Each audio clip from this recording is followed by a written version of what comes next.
What's going on, everyone? Welcome to the Season Gaming Bitcast, episode 236. I am your host, Ainsley Bowden, joined by, as always, the man, the myth, the seven himself, Mr. Dan Rodriguez. Good morning, brother. Hello, fellow Bitcasters and SG community. That's about all I got right now. So that's it. All right. Hey, good. You led well. I'm good. Ready to go. Got the Slytherin shirt on for Hogwarts. I see you. Yeah, it's fitting. It's fitting. It is fitting. As always, I say McClunky to my good friend, our general hipster here at the Season Gaming Bitcast, Mr. Tie Guy Travis himself. McClunky, and I don't think it's gonna catch on, but Wait, more hold on, power wait a to minute, you, wait a buddy. We need a poll, Gaines. I will say. Oh yeah, let's do a poll. Poll. All right, I'll wait till we get more people going. But I can't wait to see how this is biased. Is Travis full? Yes, and definitely. There's not too often. Yeah, make it all caps. Not that one. More power to you. I will say it is pretty hipster for you to try to get this to catch on. So we'll see. Hi. Happy to see everybody. Hope you're doing all right. I'm living off of 3 hours of sleep here, but it's for a good cause. So happy to be here.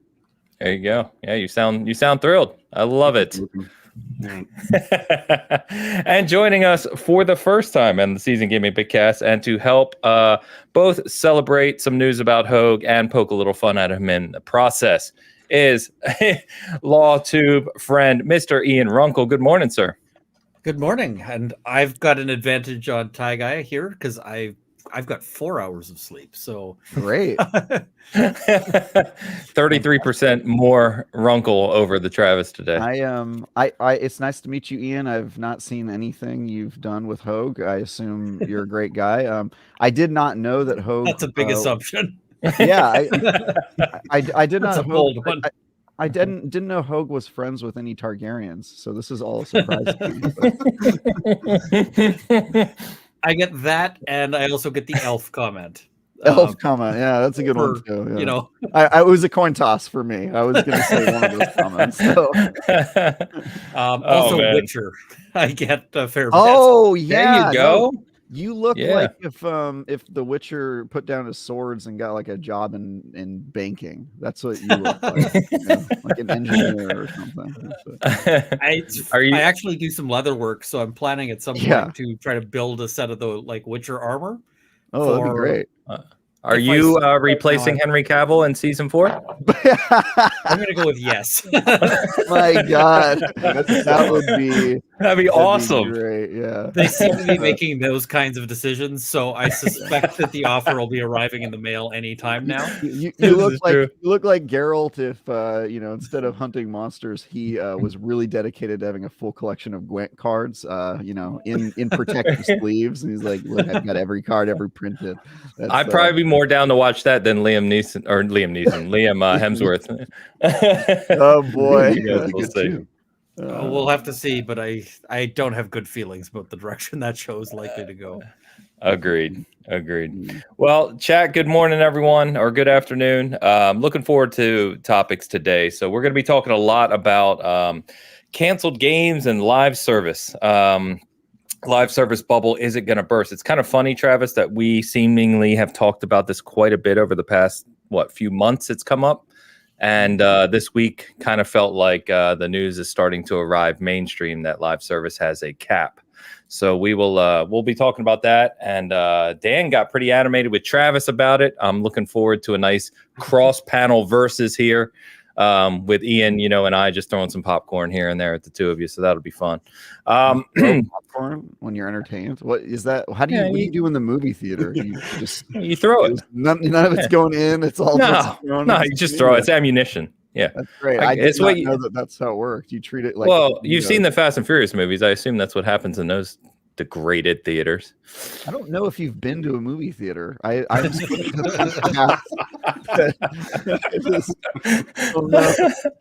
he's like a human. He's like an alien who's describing what he thinks a movie theater is. Exactly. I'm doing my best human impression right now. And then the movie theater goers digest the popcorn by throwing it at the screen. It's like, something's not quite right here. He's had a movie theater described to him. I think that's what happened. So right out of the gate, Tom 909 asked in the chat. It's funny because we were just talking about this behind the stage here, if you will. Has Ian come around to Hoeg's Game of the Year from last year yet? So, Ian, why don't we all express our love for Immortality and the brilliance that it puts on display, just so we can get Hoeg kind of into the show as he comes back and listens to this. So there's a couple of things. One, I'm not a fan of the game, although I did say that I would restrain my criticism because the people behind it are actually some stand-up people, and Hoeg, that's a story for Hoeg to tell at some point. But yeah, I did not enjoy that game, and I finally figured out why. Because Hoeg, he tells me this is the best game ever, and I have to play it, and I respect the guy, so I listened to him, which was your first mistake. Yeah, that's no. Your first mistake. Your first mistake was respecting him. Your second mistake was listening to him. So it's two really. So I grabbed this game, which has been described as the best, story ever, and I fired up. And this game is unique in that it has like nothing to tell you what it's about, how to play it, anything, or even why you care. It's just, here is a thing, go do it. And that thing is you're looking through these video clips and trying to wait for it to become interesting somehow. And it's characters I don't really have any stake in because they're people who are not in the story by the time it starts. This is literal, like the setup is this is a box of found footage that you can't actually go through in a sensible way, like arrange it all chronologically and just watch it. Instead, you have to cycle from things like I click an apple and it'll take me to another scene that has an apple, which is literally how nobody would ever approach a box of found footage. But so I'm playing this on a computer, and apparently this game is meant to only be played on, with a controller, although they don't tell you that anywhere. Because there's there's clues that you might find with vibration. The other way you can find them is that they'll have this really sort of deep background noise, but I actually have my audio tuned to largely filter that out because, of course, they don't tell you anything about this, so I don't know that this is something I've got to be looking for. So I'm playing this thing and playing it, and it's like, yep, this is just continues to be really awful. So finally I had to go and get somebody to sort of fill me in on what the details were, because online everyone is like, I don't want to spoil how you do this. I'm like, no, please spoil. And then I found it, and honestly, once you find the secret stuff, it's still like, this is pretty run of the mill. So yeah, I still don't like the game, but I will bash it less. Yeah. I'm sorry. I played way too many games. Yeah, you don't have to be sorry. Games. No. Bashing less because you like the people, unfortunately, it's just, it's not really how games work. You got to just tell it how it is, man. Let it all out. I will say, though, I'm with you. I played that game, and my initial reaction was, okay, that was super weird. Maybe a couple weeks will pass and I'll think about it and I'll be like, wow, that was really cool. And the opposite has happened. The more time that's passed, the more I've been like, that was kind of a waste of time. I don't know why I did that. It's kind of a weird game, but this is Hoeg. I was not blown away by the sort of the true plot line there, because I'm just like, I have seen way too many games that have this sort of exact same kind of conceit to them and done like Super better. Hot. Yeah, Super Hot is one. It's basically like kind of a very similar thing, and I would say they did it better. Also, the game is fun to play. Inscription, great game.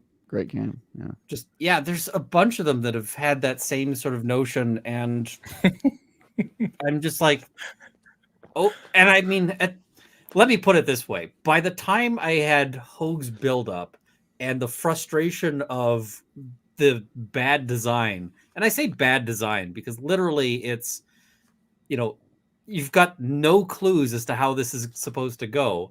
And I'm just thinking, what do you do with this if you are somebody who's trying to play this game with some sort of accessibility issue, like some sort of disability? They just have no clues and no like features to highlight that. Because if you, for instance, were hard of hearing and you weren't playing this on a controller, you're just done. And I'm not. I just tune my audio a lot of the time, but I'm like, this is not really that good here as a design concept. But by the time all of that had happened, in order for it to really sort of resonate as an experience, it would have probably had to personally show up at my door with a bottle of champagne. And I'm limiting my metaphors here because I know you guys try to be a little more family friendly than I might otherwise go, but it would have had to have been really friendly at that point. Yeah. Oh my God. Just, this is fantastic. It could not possibly live up to it. Alex says, Go ahead. oh, sorry, Travis. I was going to say, Alex says that Ian is Hoeg with the correct takes. Nice. Yeah. Like we're either like pushing him right now to get through rehab really fast so he can come back on here. This is the goal. We're pushing it back like 3 weeks. I like Ian a lot. He's kind of like if Hoeg dropped out of law school and like started playing hacky sack and joined an improv club. You know? Kind of like that. Good vibe. I figure right now says Hoeg's going to come out just to refute this. This is the goal. This is Hoeg bait. This is what what we're doing. Circle. Yeah, exactly. Yeah. Right now, Hoeg is doing like a working out montage. Yeah, and he's just gonna like the Rocky montage. Yeah, he's gonna fly out here to slap me. Oh my God, too funny. Well, we're going to jump into some other Hoeg anecdotes. We got to jump into some of Ian's gaming history. I'm going to put you on the spot a little bit, Ian. Nothing too crazy, but we did get a couple super chats right out of the gate I want to get to. We're going to start with our weekly regular, Mr. Googleman himself. Googleman. Yes.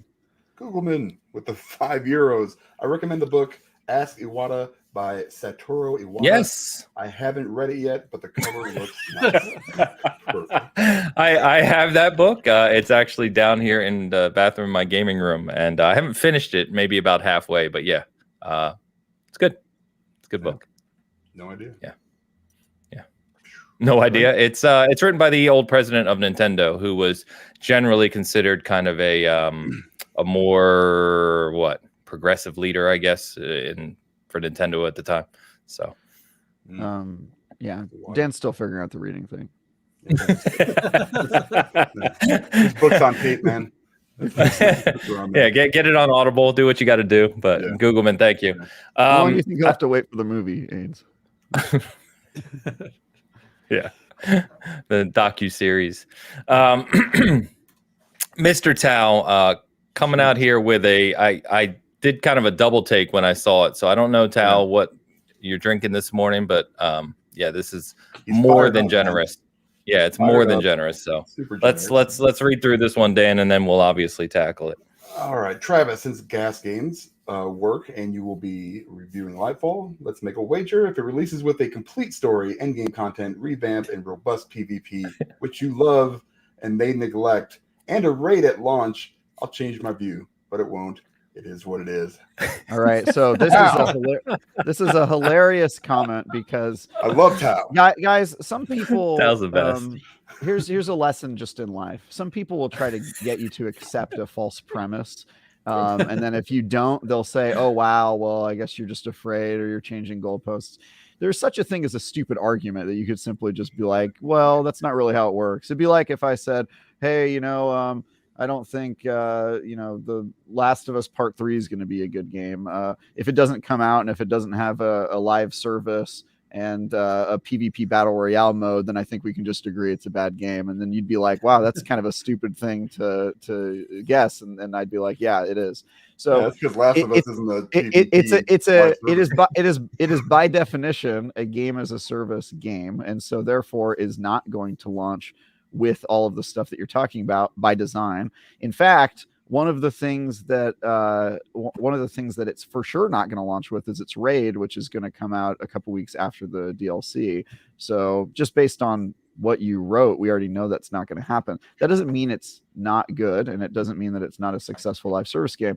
Live service games are, of course, constantly being added onto and revised and growing, and some of them by design wait for their content to come out.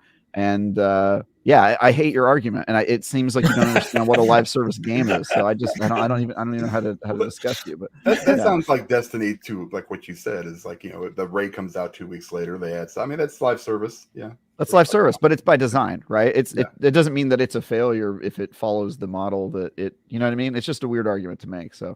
I get it. You don't like live service games. I think that's closed-minded, painting with a large brush, and I also don't think you understand what a games as a service is. But more power to you, man. I mean, keep it up. Thanks for the $100.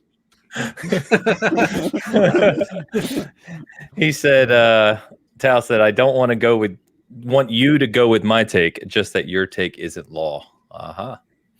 Isn't law. Slamming down. I mean, your take was a direct challenge that had a false premise and a really bad That's true. He did like, you were like, debate me and here are the terms, and the terms are like the most insane, like incoherent things I've heard. So I haven't talked yet. So just wait. Well, I mean, the thing is really at the end of the day, you don't even really have to challenge Destiny that hard to make it fall. Like, it's always teetering, you know what I mean? It doesn't really have that solid foundation. Also, you chose an example that I am already very upset with as a live service. So I'm not gonna hold Destiny up as like a paragon of somebody who does everything right. Like, yeah, if you were like, hey, I don't like live services because of Destiny, I'd be like, that's fair. I mean, yeah, that that specific example, go for it. But there's lots of live service games that get the model right and benefit from the fact that they get to use live service. And so I could just point at one of those and say, look, it works for some games. It doesn't work for other games like Anthem, but that's not a symptom of the model being wrong. It's a symptom of certain games being bad. So there you go. All right. There you go. He says, follow up. Last week you said shots at me with gas games, so I came this week to let it be known. Let it be known. Let it be known. Let it be known. Tal, thank you. Yeah, exactly. Tal, way too generous. You know that personally I'm uncomfortable with such levels of generosity. So we'll talk more later and figure out what we're gonna do with that money, because I can't keep it all. I don't feel normal doing that. So we'll find a charity. This is why you'll never be rich, Ains. Give it to me. I'll take it. I have no problem. You don't deserve it. You don't deserve it. It was directed at me. I feel like that. I feel like that's my birthright. I don't know. And super chat, thank you, Tal. And a super chat from Rain Man YYC. YYC with $5 Canadian. Hoeg is already well aware of the don't surprise visit Runkle rule. I don't know that rule. But yeah, I feel like this is something. I have things like this. Oh Jesus! Oh. What was that? Is that like from a fraternity thing, or what? No, that's a cricket bat with like blades on it. Yeah, it's this is a Macahuitl. I think I'm pronouncing it ish, but it's an old Aztec weapon. Wow! So it's like the one that. Of course, I have to make this gaming related, but the guy in Mortal Kombat uses. Yeah, it's basically like a big club with obsidian blades on it. It's not awesome. Something you want to get. That's actually very cool. So you're up in Canada, right, Ian? Yeah. Like how close in relation? 'Cause I know Hoeg is up in North Michigan. Like in relation, you guys have like, can he like drive over there in a couple hours and Ian's further west. Ian's further west. And I'm also relatively north in Canada. I'm just trying to think of how long it would take me to drive to the U.S. border from where I am. I guess I can pull up a Google Map thing here. But, that's so good. I just thought maybe you were across the lake. You can just run up there. No, he's up in Edmonton. Rain Man, thank you so much. Appreciate you. Like a White Walker. Okay. Yeah, Kotal Khan. Thank you, Radic. That's who I was thinking of. Kotal Khan in Mortal Kombat. Kotal Khan. Yeah. All right. Actually, you can make one of those weapons in Grounded out of like, I think it's like ant pieces or something like that. One of those things. So I also only have gaming references for my weapon my weapon knowledge. It's about a 5-6 hour drive for me to get to Montana.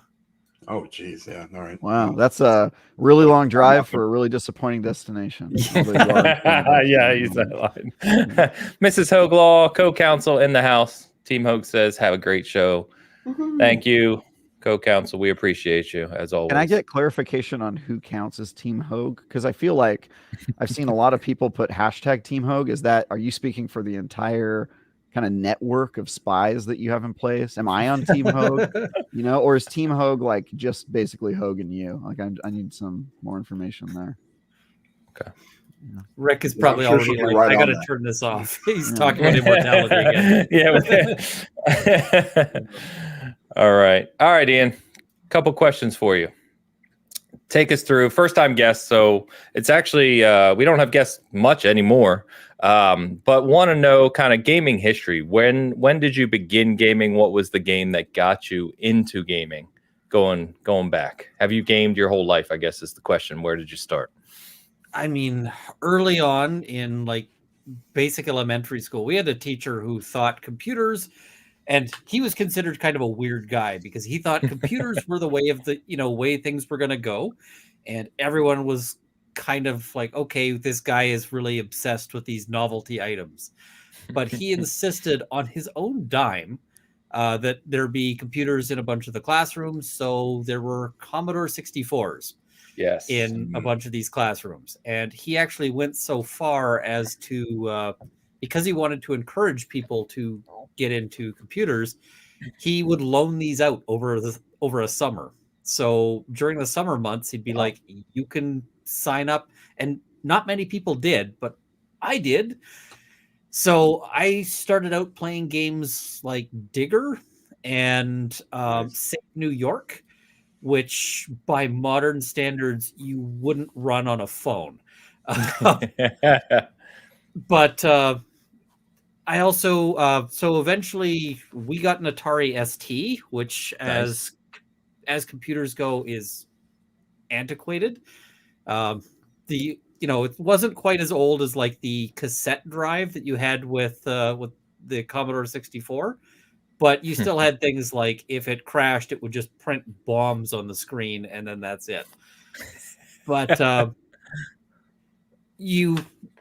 I also had this weird thing. My dad managed to, through some sort of friend connection, got a screen that was designed for satellite monitoring, which so. Keep in mind, this is the era where most people are rocking a screen about yay big, and you sort of are leaning into it. This thing was huge.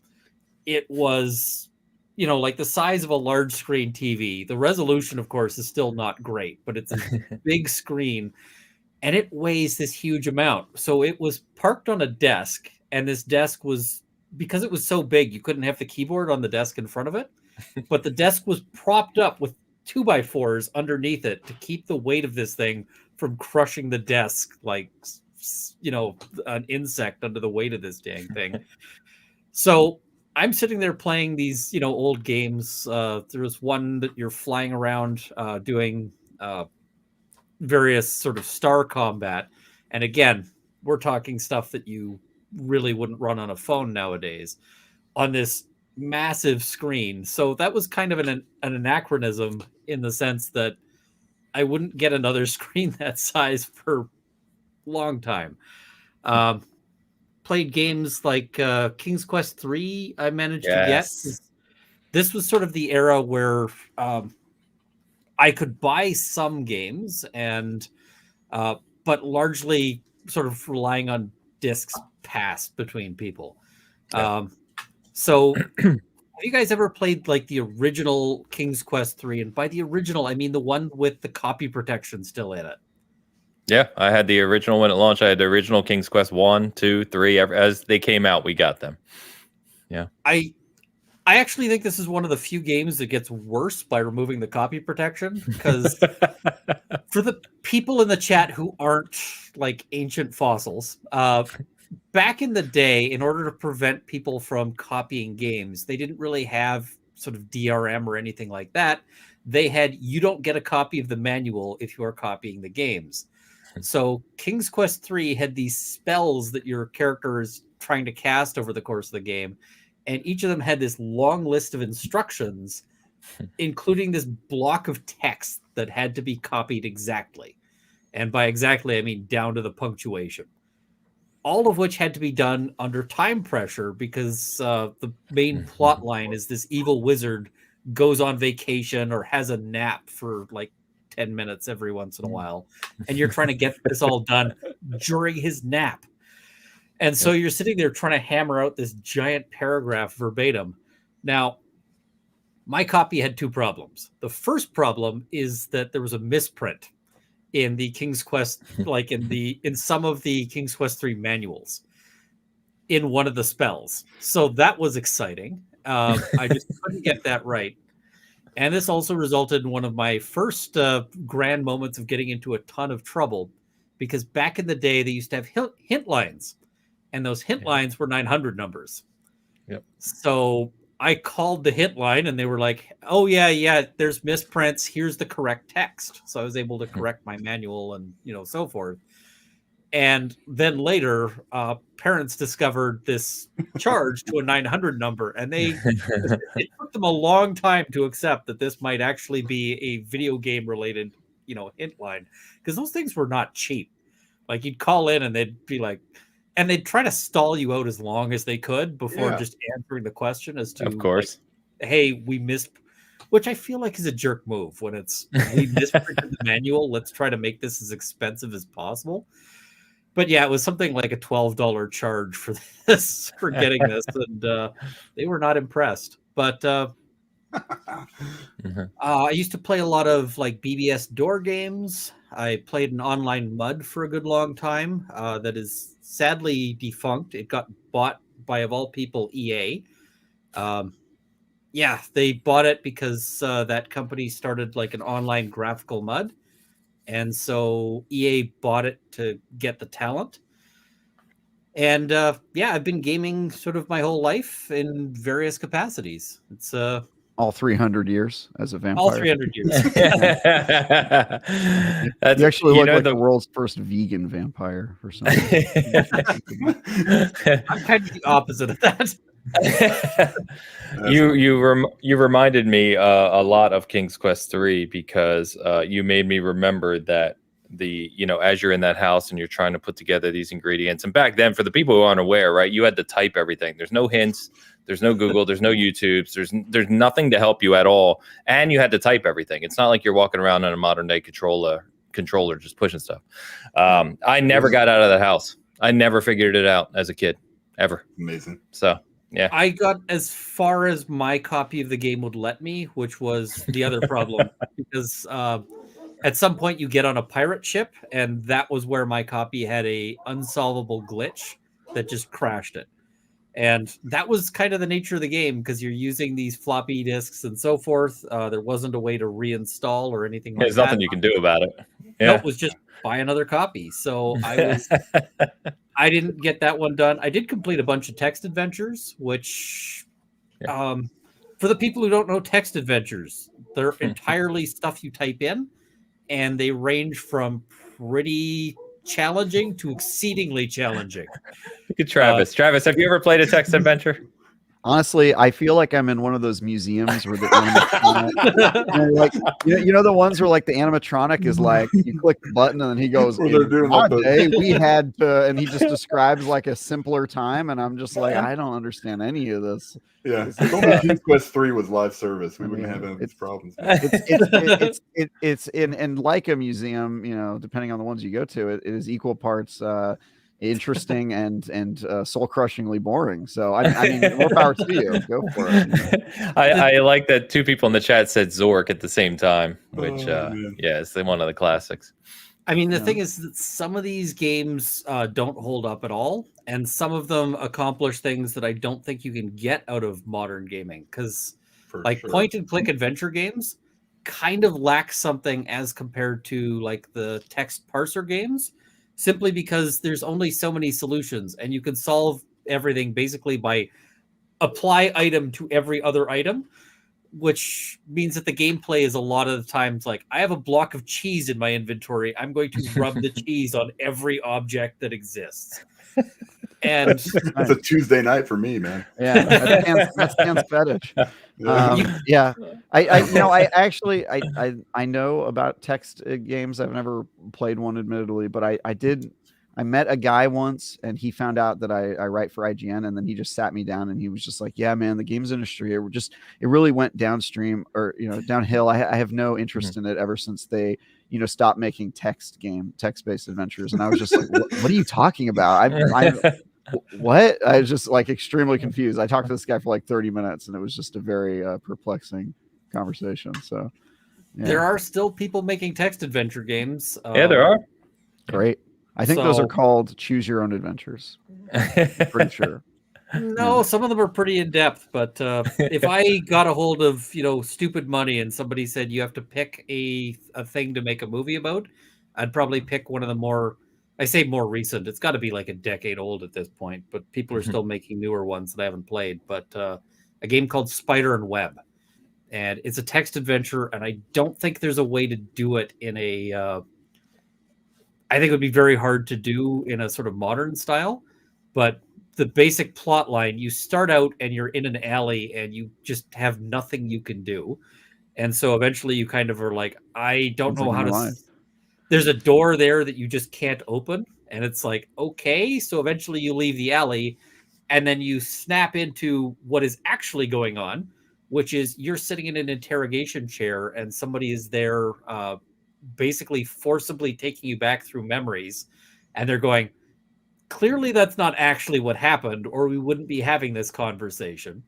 And so then you're back in the alley, you futz with this door a bit more, it snaps you back, and he's like, no, obviously you knew how to get through the door. Did you use this thing? And so then you go back and it's an electronic lockpick. And so this sounds like one of those interrogations where the interrogators lead you into confessing to something you didn't do, like they're like, oh, that's not really what happened, right? And then false confession, 20 years in prison.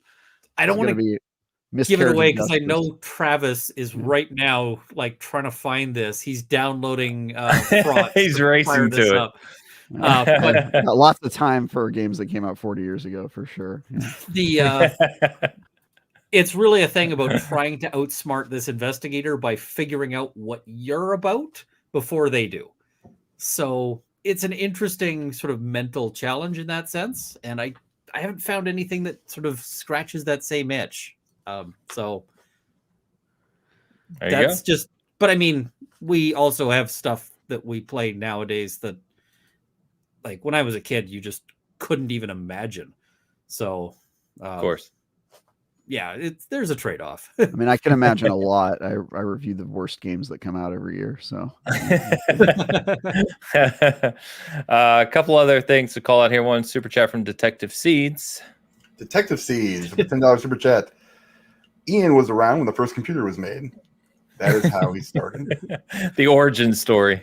Yeah. Not quite that old, but it feels like it. That was a long Seeds, thank you, man. Appreciate you. And a quick shout out to Shelly CCC, who just became a channel member. Thank you very much, Shelly. Appreciate that. Thanks, she also accidentally called co-counsel a hoe, I believe, in the comments, which was nice. Oh, what?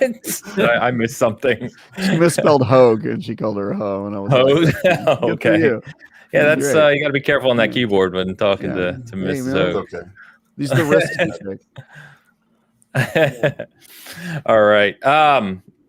Okay. So last question for you, Ian, and this is just a quick kind of anecdote. What is your favorite game of all time, and why is it Immortality? Of all time, I probably logged a ridiculous amount of hours on a game called Myth.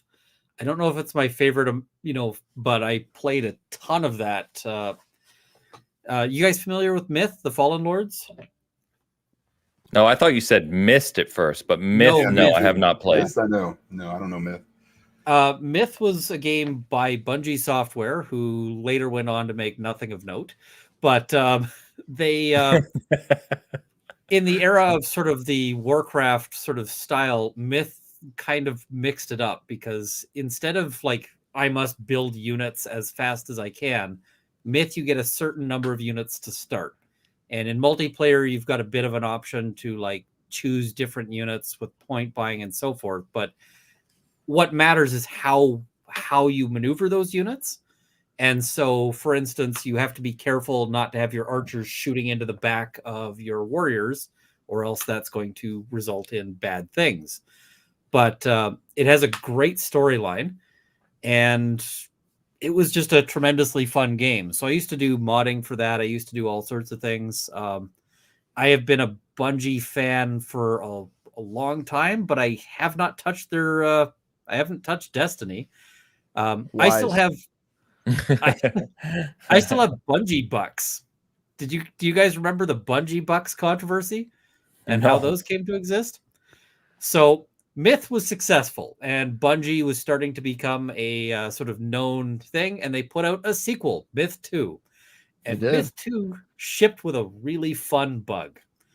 That bug goes like this. If you install Myth 2 to any directory other than the default one, then when you try to uninstall Myth 2, it deletes everything. Not like everything Myth 2. It just wipes your like drive. Your hard drive. Yeah, it just deletes everything on your drive. That's great. Good coding there. Yeah, okay. This is what we might call a showstopper bug. We call those stakes, bro. That's how you know you're playing a real game. So they had to do a recall because this was not the point where you could just like do a live fix. It was you have to ship physical discs. Yeah. They had to like put out warnings to everybody, like if you have installed this and it's not on your like default thing, do not uninstall. Do not uninstall. We are making like. So they had to send out like a patch on physical discs for people to get. It was a giant disaster. And they also sent an apology with these Bungie bucks that entitle you to 20% off a game, and they're listed prominently as do not expire. So wait, can you use it on Lightfall? Yeah, technically. You must be able to. Yeah. Is Lightfall just a free to play thing, or is it you have to actually it's paid? Yeah. Then I might have to reach out to them and be like, listen, I still have some of these. I expect you guys to honor this. Give me my discount. I'm sure they would. So we're finally talking about a game I've played, which is great. Because I played every Bungie game. Myth is not only a game I remember playing as a kid, not on my own PC because I was too poor to really have a gaming PC, but on my friends' PCs. And at Bungie HQ, they still have like Myth statues and paraphernalia from that age. And they also put some Myth references into Destiny recently for the 30th Bungie year anniversary, which is great. So I'm glad to hear you bring that up. It's an underrated game, I think. But Bungie was doing great stuff before Halo. So Myth came before Marathon? It must have. No, Myth, I think, is after Marathon 1. I think it was Minotaur, Pathways into Darkness, Myth, Marathon, Myth. Yeah. It was after. I'm pretty sure it was after. Yeah. I don't remember that game. I'm going to have to look it up now, but that's all right. Myth 2. There was a threequel. Yeah, Myth 3 was out there. Myth 3, there was a Myth 3. Did you ever play? You played Pathways into Darkness then? I did. I played all of them. I mean, I couldn't tell you. I remember top down. I barely remember these games, honestly. I mostly remember the characters. I actually was enough of a fan that they had a let's show off our latest game thing for a bunch of fans, and they sort of reached out to people who were active in the community to offer them an invitation, and you had to be sort of a minor notable to get one of these offers, and it was come down to Seattle and we're going to show you our latest project. And so I was like, at the time I was living in Vancouver, so it wasn't a ridiculous drive. So I went, sure. This led to one of the more entertaining moments at the border because the U.S. border guard could not understand the concept of beta testing. he was really convinced that somebody had to be getting money out of this, and that he was going to figure this out, and that was going to result in some sort of border prosecution. So he's like, so they're paying you, and I'm like, no, I get to try the game before other people. He's like, so you're paying them? I'm like, no. They also get to do this as promotional thing, and they get to find some bugs. So they're paying you then. We literally did this an internship. Yeah. Unpaid internship. Think of it that way. But no, well, he wanted to establish that it was work so he could turn me away at the border, and I really didn't want to get turned away at the border. So not it. But that was Halo. So I actually went down and sort of played Halo before most other people, and it was funny third because person, or was no, it more finished than that? More finished than that. It was still first person, but it was close to done. Basically, it was just this. They were doing this largely as promotion rather than as actual. We're trying to find bugs here, and then it was entertaining because on the way back, I run into the Canadian border. I'm expecting the same song and dance, and I let the guy know what I was, that I was there beta testing Halo, and he's like, "Is it good?" I was like, "This one is actually, and this is what I said at the time. I'm like, this one's going to be a game changer for this," and it was. It was fantastic. He just admitted to breaking his NDA. Arrest that man. Arrest him now. They said it was no problem. That their thing said it was clearly no problem to say our opinions as to whether it was good or fun or whatever else. That was clearly in there. He's talking about beta testing the original Halo CE. I've got his back on this one. I'll take care of him, man. Just send him my way. Yeah, I feel like they're probably not going to sue me over that one at this point. That's awesome, man. I don't think like I have the original demo disc of Halo CE before the game released and memorabilia, but I don't think I've ever talked to anyone that played the game before it came out, because it really was a new IP that had no notoriety at the time, right? It kind of came out and blew everyone away. But that's a cool story. I like that. Yeah, I've been a Bungie fan for a long time. Sounds like it. You've played all their games and you've managed to stay away from Destiny. I mean, he's nailed it, really. You're only missing the last decade of Bungie. It's great. I feel like I did all right on that, though. Yeah. Travis will simultaneously tell you, pretty much every week that he adores the game and don't play it because it's soul crushing. I don't see any contradiction there. I used to play MUDs, and MUDs really cured me of the whole games as a service model, especially the microtransaction model, because so back in the day, and again, I'm going to sound like a fossil here, but they didn't really have a good way to process credit cards for a lot of these MUDs because they just struggled with payment processors not understanding the idea of people want to pay for an online game. So you actually had to go into the, I think it was GameStop or somebody had the contract with this thing, and you had to buy a physical card that was printed with a code, and you'd buy this for like $10. You'd go on to the MUD and you'd type that in, and it would give you $10 worth of credit. And yeah, there was all sorts of ways that they tried to get money out of you, but that whole grind grift, I kind of just was like, this is not making me happy. I'm going to stop doing it. So I avoid all the microtransaction heavy games, the ones that are trying to, trying to force you to just, even just like the old arcade machines, Wizard is hungry. Wizard needs food now. Travis. But it's the same design, right? No, it's not. Keep you playing.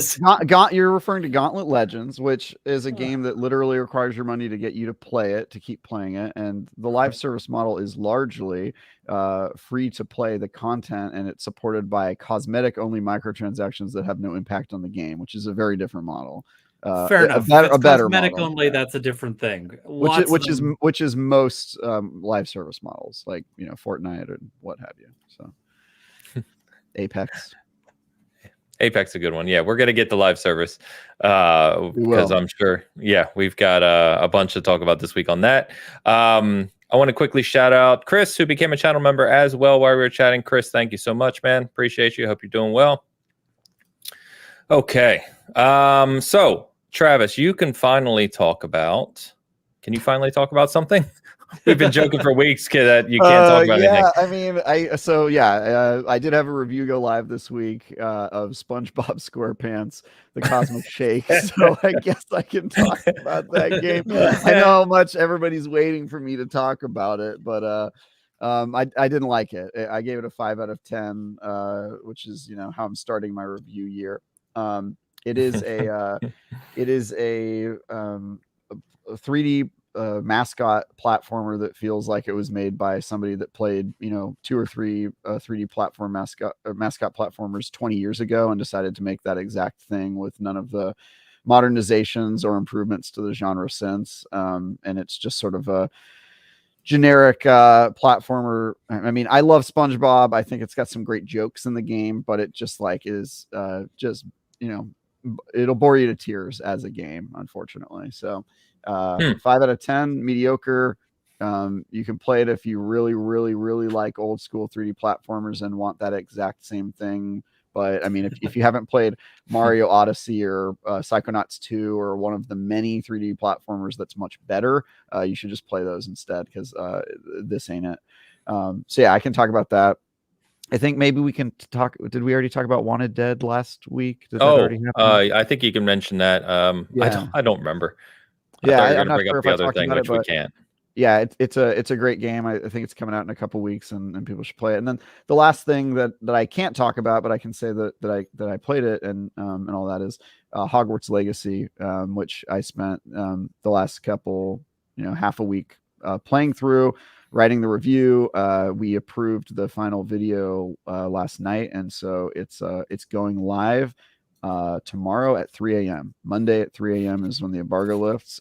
Pacific. It's Pacific time, so I guess it's 6 where you're at, Ains, or are you 2 hours ahead or 3? 5, yeah. 5 hours ahead. Okay, great. No, at 5 a.m. 5 a.m. Okay, I thought you were just messing with me. I was like, great, yeah. We're 5 hours ahead. All right, so yeah, you're 2 hours ahead, so it'll be 5 a.m. for you. So you can see all my thoughts of Hogwarts Legacy. I have beaten the entire game and played a bunch of the side content and yada yada. I can't state my opinions about it yet, but tomorrow at 3 Pacific, you can see it, and then I'll be able to talk about it. So I think regardless of what your opinions are, I think we can all agree that the comments and reactions to your review and video are going to be so amazing that it's going to be worth it just for that. And I'm sure they're going to have a lot to do with the actual content of the game, yes, and not with any other extraneous factors. No, man. Like, I'm so excited for tomorrow. And the game doesn't come out for me. Dan's got an alarm set. He's waking up early. He's pumped. I'm ready to go. Let's do this. Yeah. I also expect it will be a fun day for me tomorrow. All the hate mail. Can't wait. It's going to be interesting. Hogwarts on PS5. That was the main review platform for that game. And because PlayStation has the marketing. What was I going to say? I saw a bunch of kind of what I would consider bigger creators talking about either not getting a code or getting a code kind of on release. So if you're not aware, the game doesn't release till Friday, but they're doing the 3-day early deluxe edition thing. So if you buy the $100 edition, you can play it Tuesday. Which, for the record, means that it releases on Tuesday, and companies are just deciding that it doesn't count as being released, which is stupid as hell. Which is why the embargo is tomorrow, right? Like, it's still the reviews coming out before the release on Tuesday, but then they're saying it's not coming out. I honestly hate this practice. I don't understand it at all. So makes money. I 100% bought the deluxe version of it. So you're going to be playing it on Tuesday. Great. I'll be playing it on Tuesday. Ready to go. Yeah. Funny enough, Travis, we didn't get to be review buddies because, SG is not IGN levels as we joke about, but I am reviewing it as well. I always hit embargo, unlike the people at Season Gaming. So, I wonder if there's a reason for that. It's weird. Because you go on vacation right after you get a Plague Tale Requiem instead of just grinding it out and saying was no to your pre-scheduled. family. Yeah, okay. So yeah, I am reviewing it. I am looking forward to your review, of course. But yeah, I'm looking forward to it. So we'll see. We'll talk a lot more about that next week, obviously. So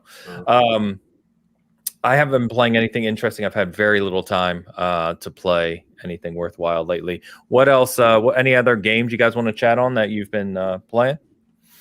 I can't talk about that. Yeah, I'm playing some cool stuff. I'm really excited about talking about, but it's months away. So.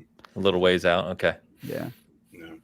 Yeah, I've been playing Hitman. Yeah, Hitman. I know. Actually, you know what? I played Madden this week because it's Super Bowl week, and it's just the same as 22. So there's really no difference. Actually, you know what they did? They actually screwed up a lot of stuff. They made it worse somehow. They made it worse. Good. Made it worse. So okay. Yep. All right. And any games that have been released recently that you'd like to chat on? I mean, that's not really how I roll. The recent game I've been playing is Midnight Suns, and that's because of yeah, I actually quite liked it. Notwithstanding the fact that it's another Rick Hoeg recommendation. Yeah, that's tough. That's a gamble, isn't it? Well, I mean, I thought it was going to be a safe bet, and then not so much. But I also liked Guardians of the Galaxy, which was another of his recommendations. Both of those also really good. Game. So did you like Midnight Suns? You enjoyed it? Yeah, I started out and I was like, the gameplay on this is really overly simplistic. It's going to be uninteresting. And then as you get more abilities, it gets to be a little more challenging. It gets to be a little more like I have to, balance between several different things with the primary mechanic basically being pool hall, because a lot of it is shoot enemy at other enemy or shoot enemy at thing that explodes, which is just satisfying. Like when you can kick something into a barrel that explodes and kills several of its buddies, it's like, I like that. That's just a really satisfying gameplay moment. But I'm also kind of enjoying the house management aspect of it, which I really like. Dating sim, bro. It's dating. Yeah, I didn't actually think it would be enjoyable to be like, okay, let's go and go for a walk with Deadpool, and they just released Deadpool for it. The voice actor, of course, is not Ryan Reynolds, so it's not as good, but it is okay. But I didn't think I would enjoy that kind of thing, and I'm like, this is actually kind of enjoyable. I'm actually thinking for my Role of Law channel, I'll probably do something about these are elements you might want to steal for like your D&D game, as to how to make your D&D game better by stealing stuff from this video game. So I thought it was pretty good. Guardians of the Galaxy surprised me by having a plot that starts out kind of like we are a bunch of frat boys in space shooting things, which is basically the Guardians of the Galaxy franchise, and then like let's get into heavy ruminations on like grieving, and I'm like, okay, that was a transition. For the record, that is more true to the real comics, which I was a fan of as a kid, than the movies that are mass market appeal Hollywood blockbusters. So just throwing that out there. No, I mean, it's just interesting how they managed to pull off the tonal shift, right? In terms of getting more serious over time and getting you to buy into characters in ways that are well done. And I don't see a lot of. There's a lot of games that have very superficial story, and this is not one of them. And I was kind of expecting the more superficial story when I started playing it. Yeah.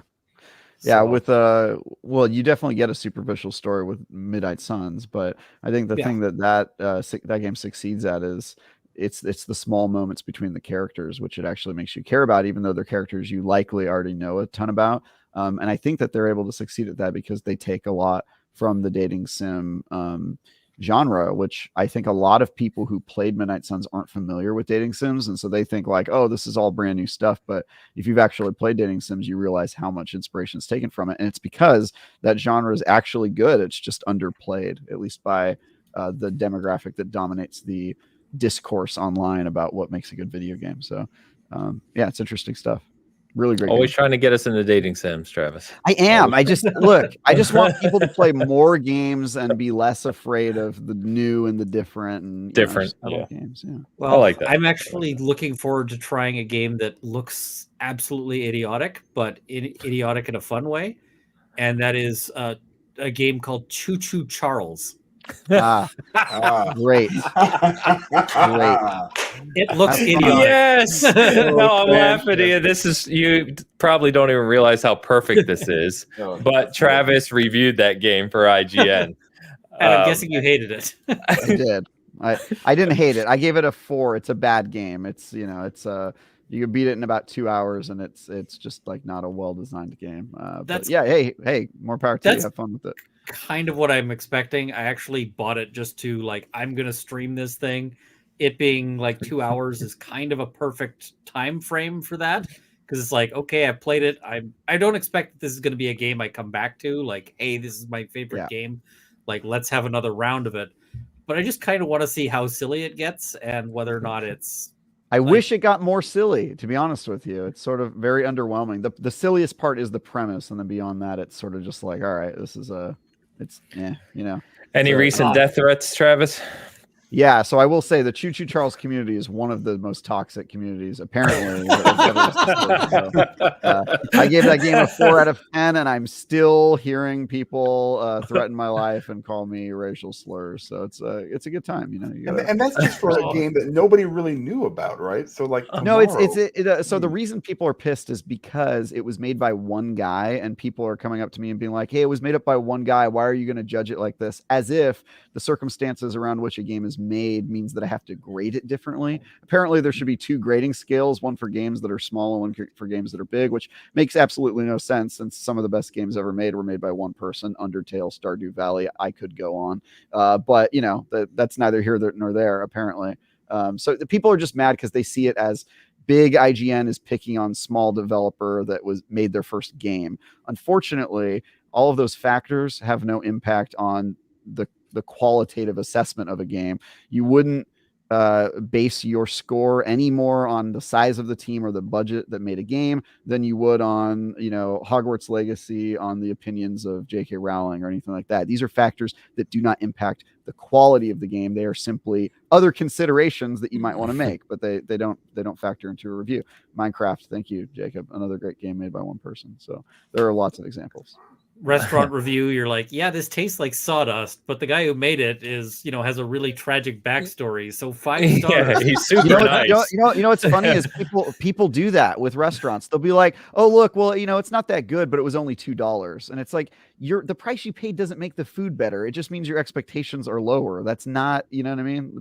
People try to justify that. I mean, there is a place for this was only $2 100%. And it's perfectly edible. This is a place that's on my list of places I go, but you're not going to say like the food is top notch or whatever. Yeah, you wouldn't give it a 10 out of 10 just because you paid less for it. You would just be like, look, sometimes it's okay to eat 5 out of 10 food, and this is one of those times. I'm all for that. I think people are in a habit of lowering their expectations based on circumstances, and I really, first, it's an illogical argument. It just is. Like, I try to be objective when you can in reviews, which is almost always impossible because reviews are subjective. But one area you can be objective is by cutting away factors that do not affect is the question, is this game fun or good or worth your time, etc.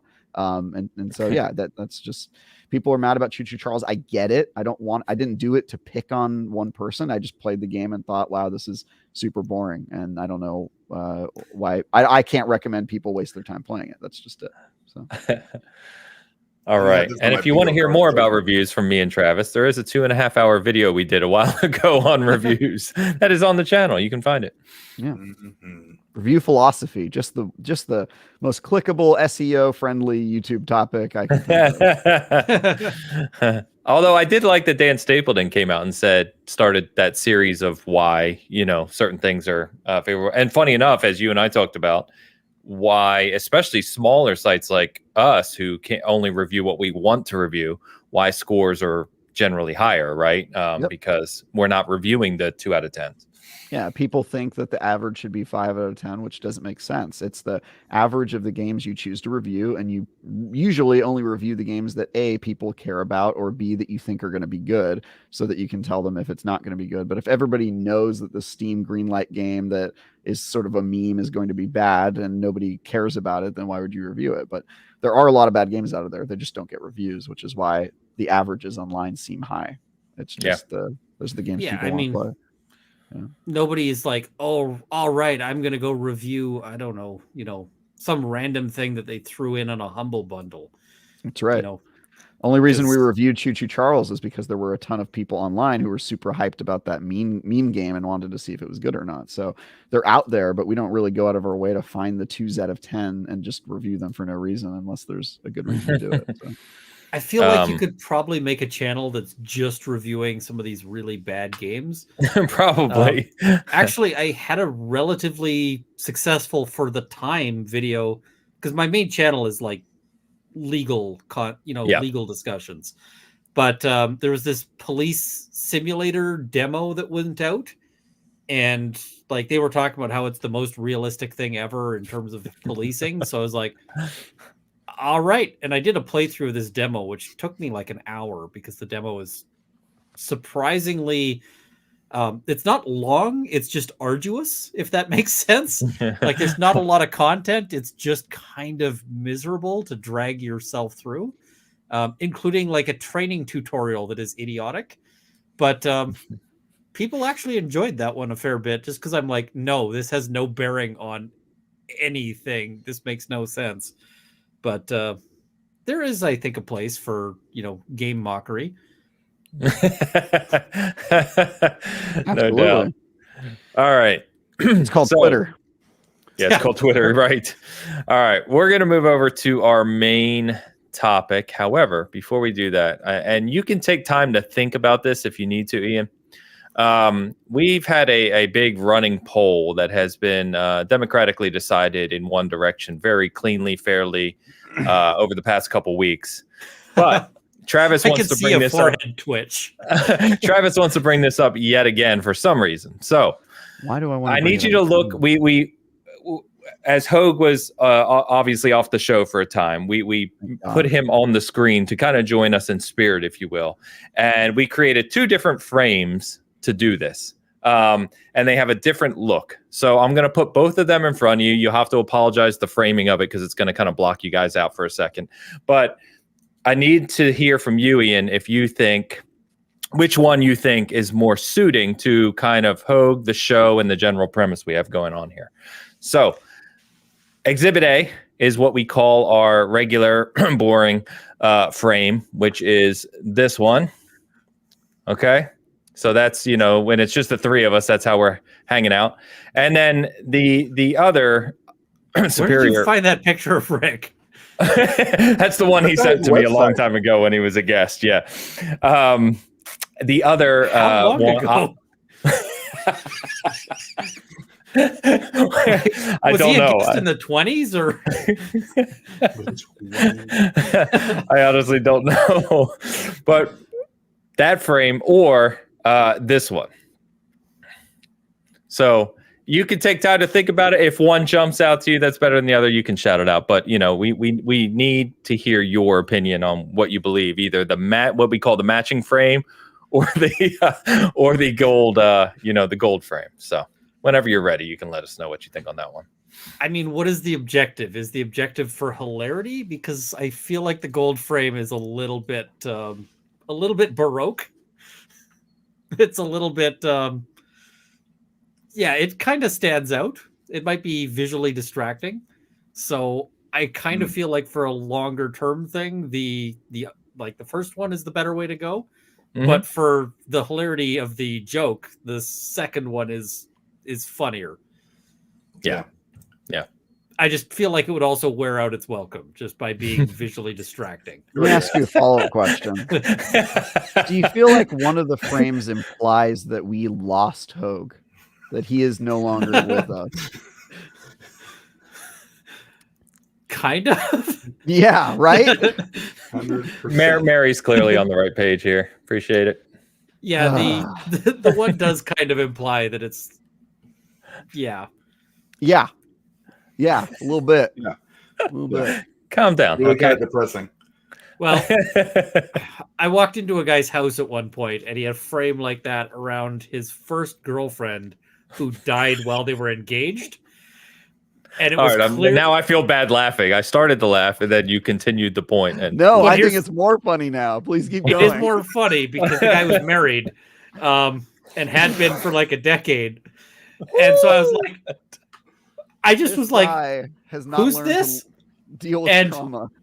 I could see the moment that like she has this like visual reaction, and I was like, oh, I've just accidentally wandered into a landmine. I mean, but that's not your fault. He put the landmine on the wall. Like, you know what I mean? Like, it's a tripwire as you come into the house. Yes, my God. Some people deal with your trauma, confront it, get over it, and then take the pictures down. This is weird. If you ever want to get a feeling for that vibe, pick up the Crow DVD with all of the extras. And I know you might have to find this in like some sort of museum or antiquities market at this point, but the extras on that have an interview with the guy who wrote it.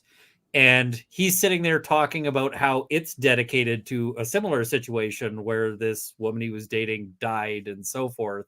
And so this was part of how he expresses his feelings and whatever. And then midway through this interview, his wife calls down to ask him if he wants something, because it's that kind of interview that's taking place in like this guy's basement. And it's like, oh, this story just got way more tragic because he's still very clearly like holding a torch to this woman who literally cannot fall from this perch because she will never, annoy him. She'll never like do any of those things. She's just like enshrined in this perfection. And I'm going, this is tragic. So you can get that same vibe out of that. But yeah, I feel like the gold is good for like one episode, and then the other is the better call.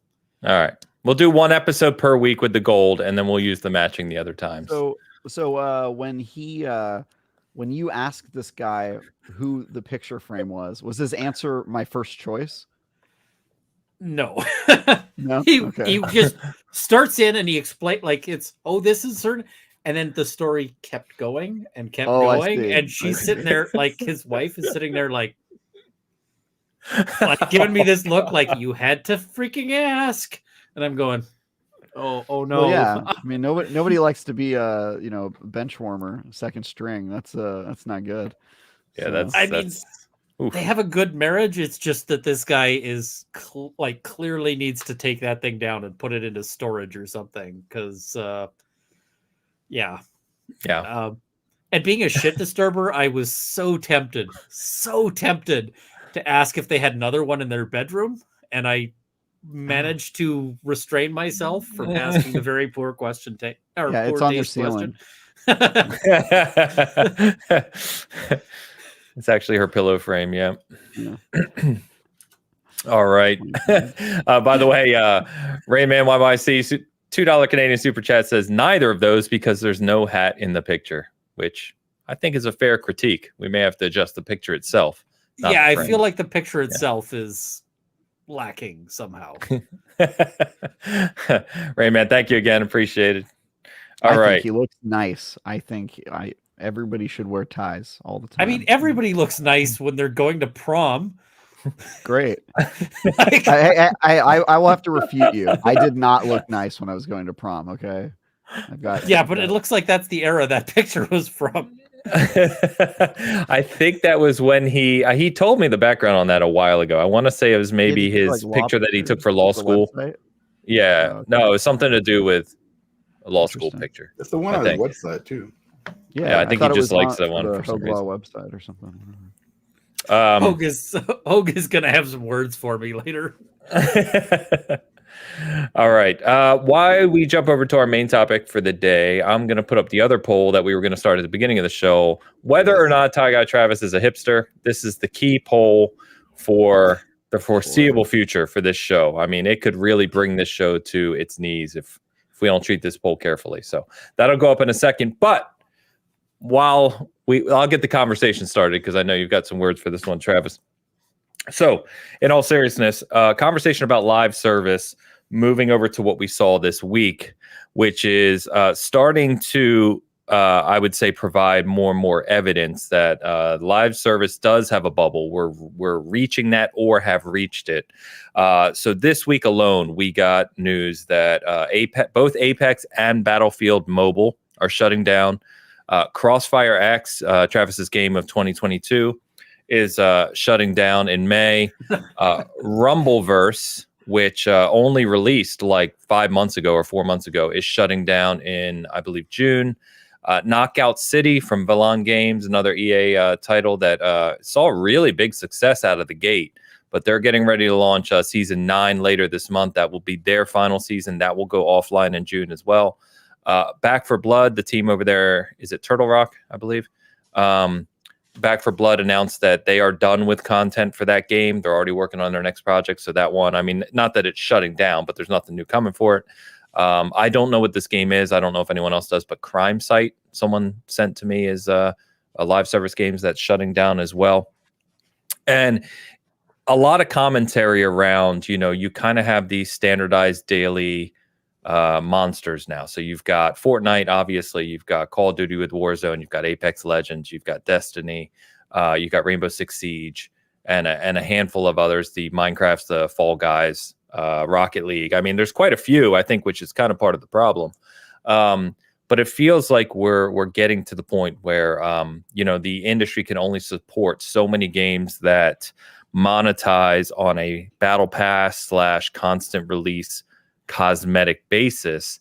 Never mind the sheer fact that just as players, right, we don't have time to play several live service games consistently to where you're getting the content that is typically delivered in the ones that deliver content well.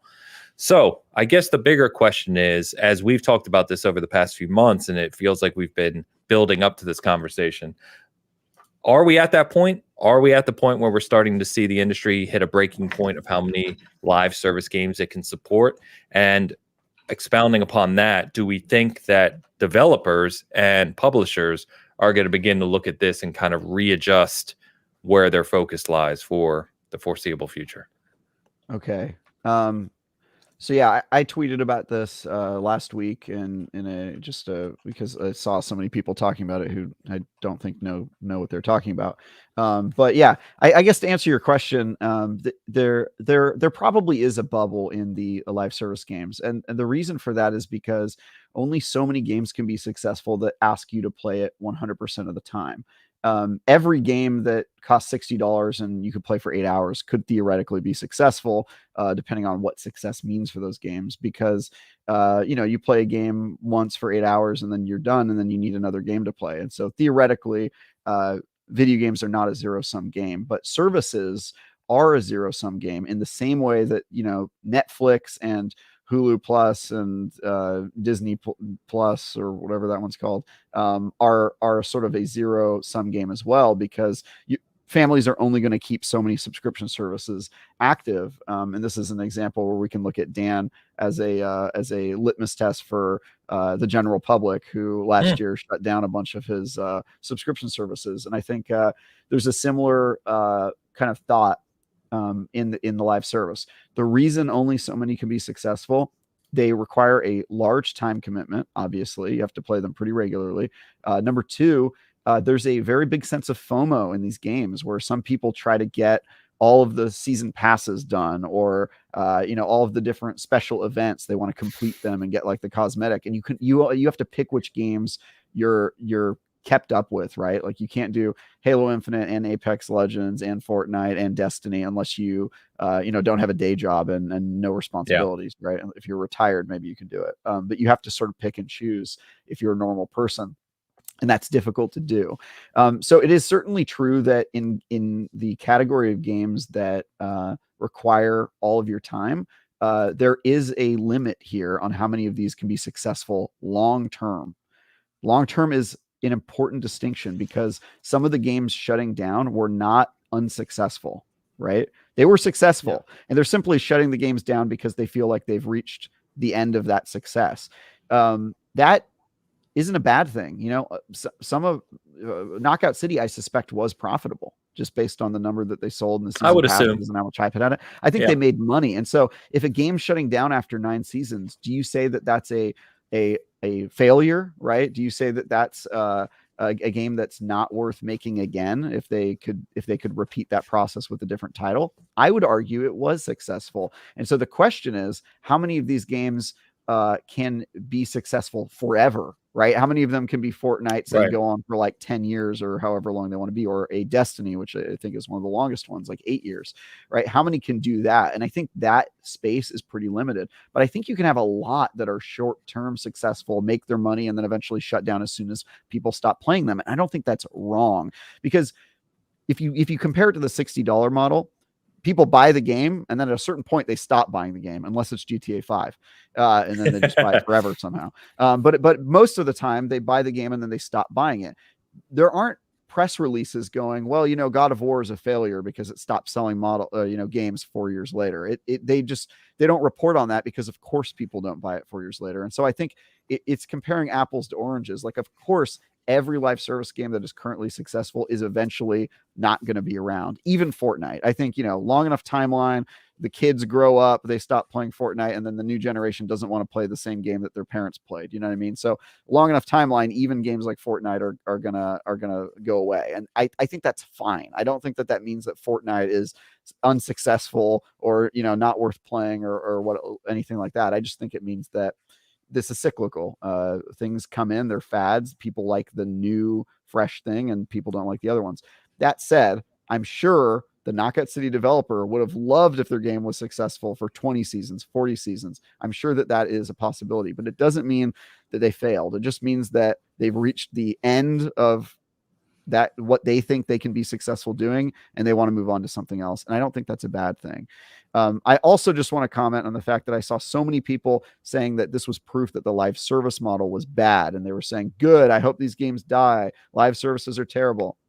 Those people are not only wrong just based on numbers. You can see that there are way more games that were successful at live service this year than shut down. I mean, the failures are high profile, to be sure, especially Halo Infinite. I mean, that's a pretty high profile failure in that regard. I would argue actually the live service part of that isn't what failed, though. It's sort of the campaign pipeline, which is the funny thing is the live service they're kind of doubling down on, right? They're doubling down on the live development. service. Exactly. They're throwing more multiplayer resources at it, and apparently there's a battle royale on the way. So I would argue that the live service part wasn't really the problem there. But you can look at games like Naraka Blade Point, right, which came out last year, huge success, live service game, does the whole season pass model. It's great. You can look at Among Us. Evil Dead, the game, is still supporting with new content, live service game that I reviewed. And I think it's very weird to look at that list of games that is getting shut down, and we kind of went over them when you introduced the segment names, and say, well, this is proof that live service doesn't work. What you have here is a list of bad games, a lot of them, or Knockout City and some are the exceptions, but Crossfire X, I reviewed that game and gave it a 2 out of 10. It is an unplayable mess. It's very bad. So obviously that game shut down. I'm surprised it didn't shut down sooner. I'm glad that you can no longer buy that game online.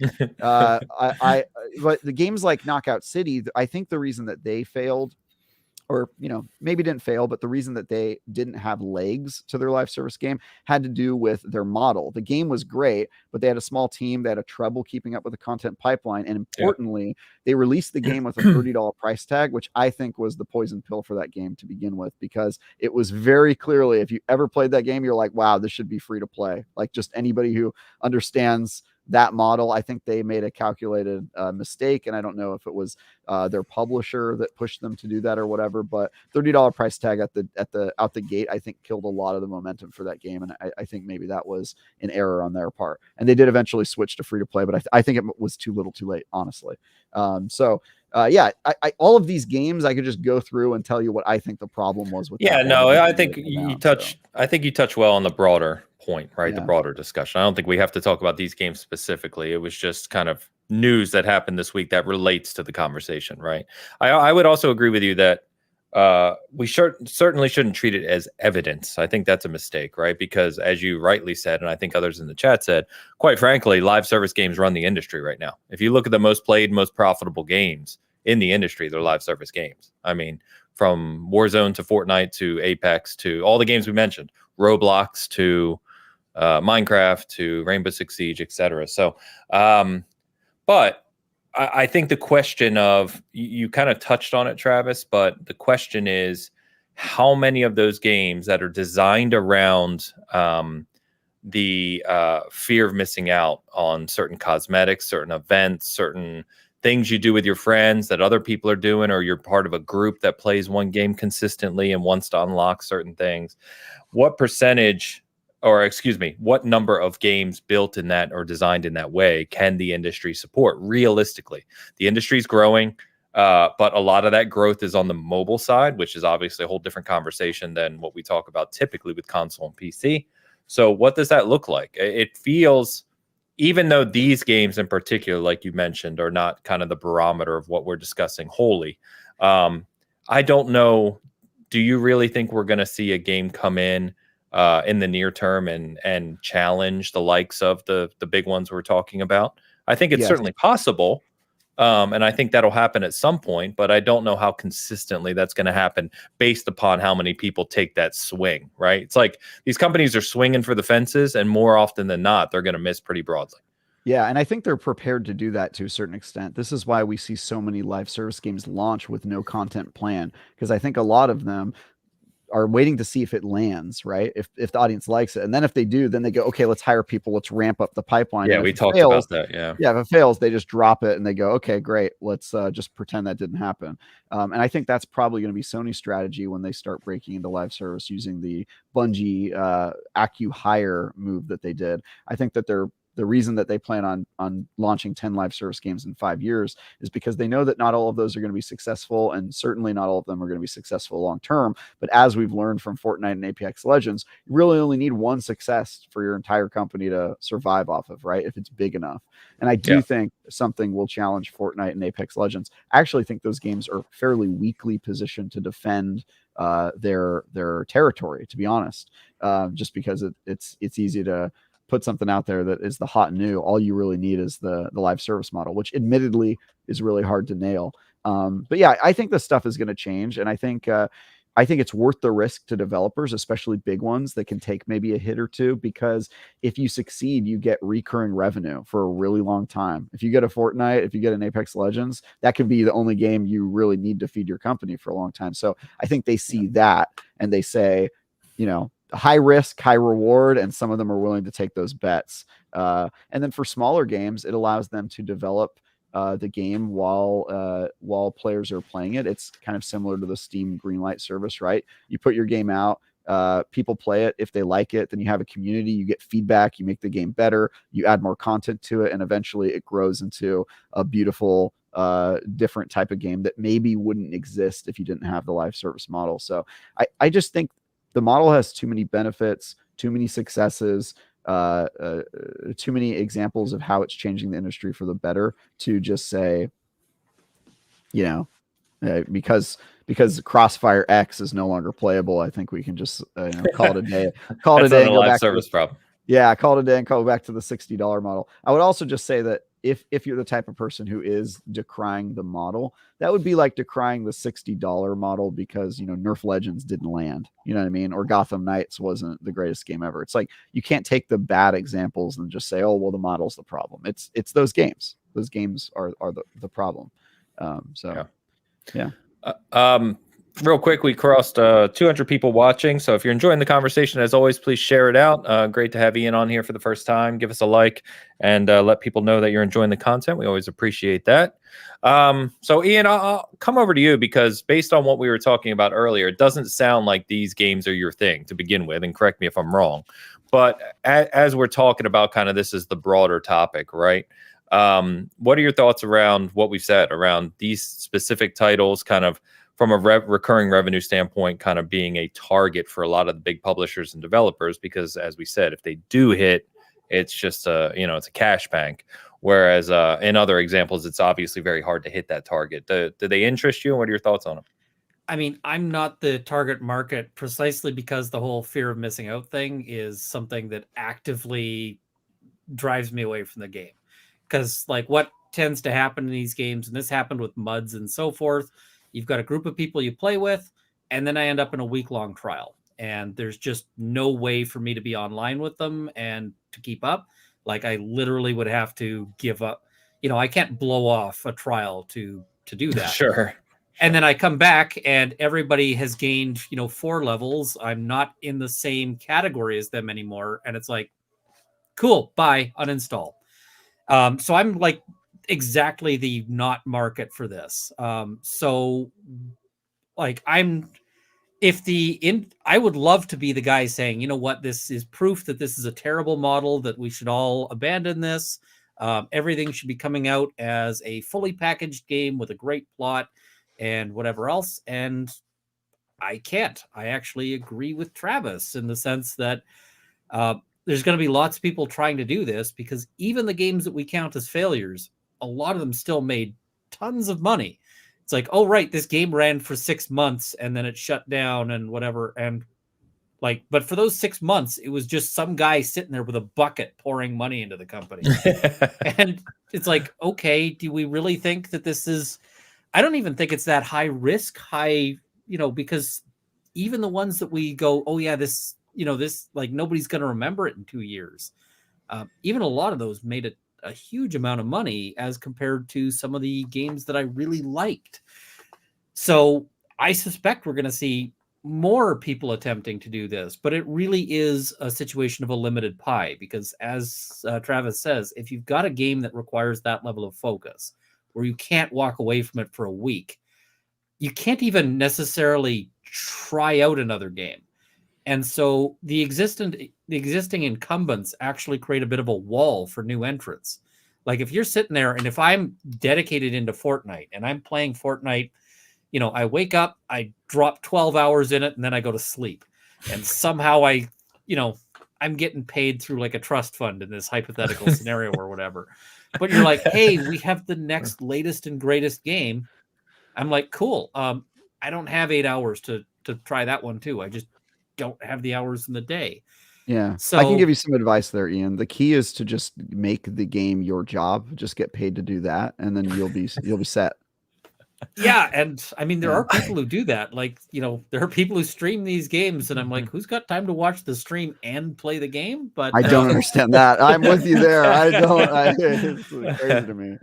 But yeah, I mean, that's one of the big problems, is that you've got people who are trying to come in and, you're trying to fight with Fortnite. You're trying to fight with these things that already exist. But eventually, all of these games will struggle. Just technology improves. And so you're going to get to a point where it's like, this game is the shiny new thing that manages to displace something.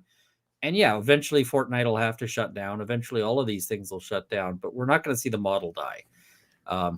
And that makes me sad, because I don't like the model. I like other things, but Hoeg would say reasonable minds can differ. Other people can play things. I'm just worried that the amount of money in them makes it difficult for some of these producers to justify not doing that.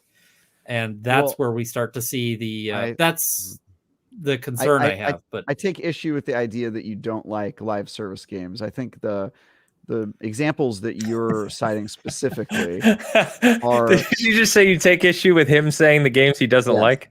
Yeah. Well, because I feel like the category that he's choosing is broader than he thinks it is. Because as we've pointed out, Dan, who's somebody on the show, also claims to not like live service. His favorite video game is a live service game, a fact that he has been utterly unable to cope with. Right? He can't parse those two things together. And so I think a lot of people. They say that they hate live service, while what they actually mean is they hate the games that Ian pointed out, which are very specific category of live service, right? They're Fortnite, Apex Legends, the games that you have to play all the time. They have a very simple, predictable loop and season passes, but the category is much broader than that. It includes games that have really long development over a period of time. Elder Scrolls Online, I would describe as a live service. It's got kind of MMO bones, but everything about its free-to-play model and stuff like that, which Hoeg is a big fan of, while also saying he hates live service. These are the problems I have with this argument. And so I think everyone out there who says that they hate live service, they're talking about a very specific type of live service. And I'm sure there are examples of live service games that I'd point out and be like, but you like that game. So I think you might have a hard time with that on me. Or to the extent that that there are games that I've enjoyed that are like that do have elements of the live service model. sure. I've played them and been allergic to the live service aspect. Like I haven't played the most recent Hitman, but I like, the Hitman just before it.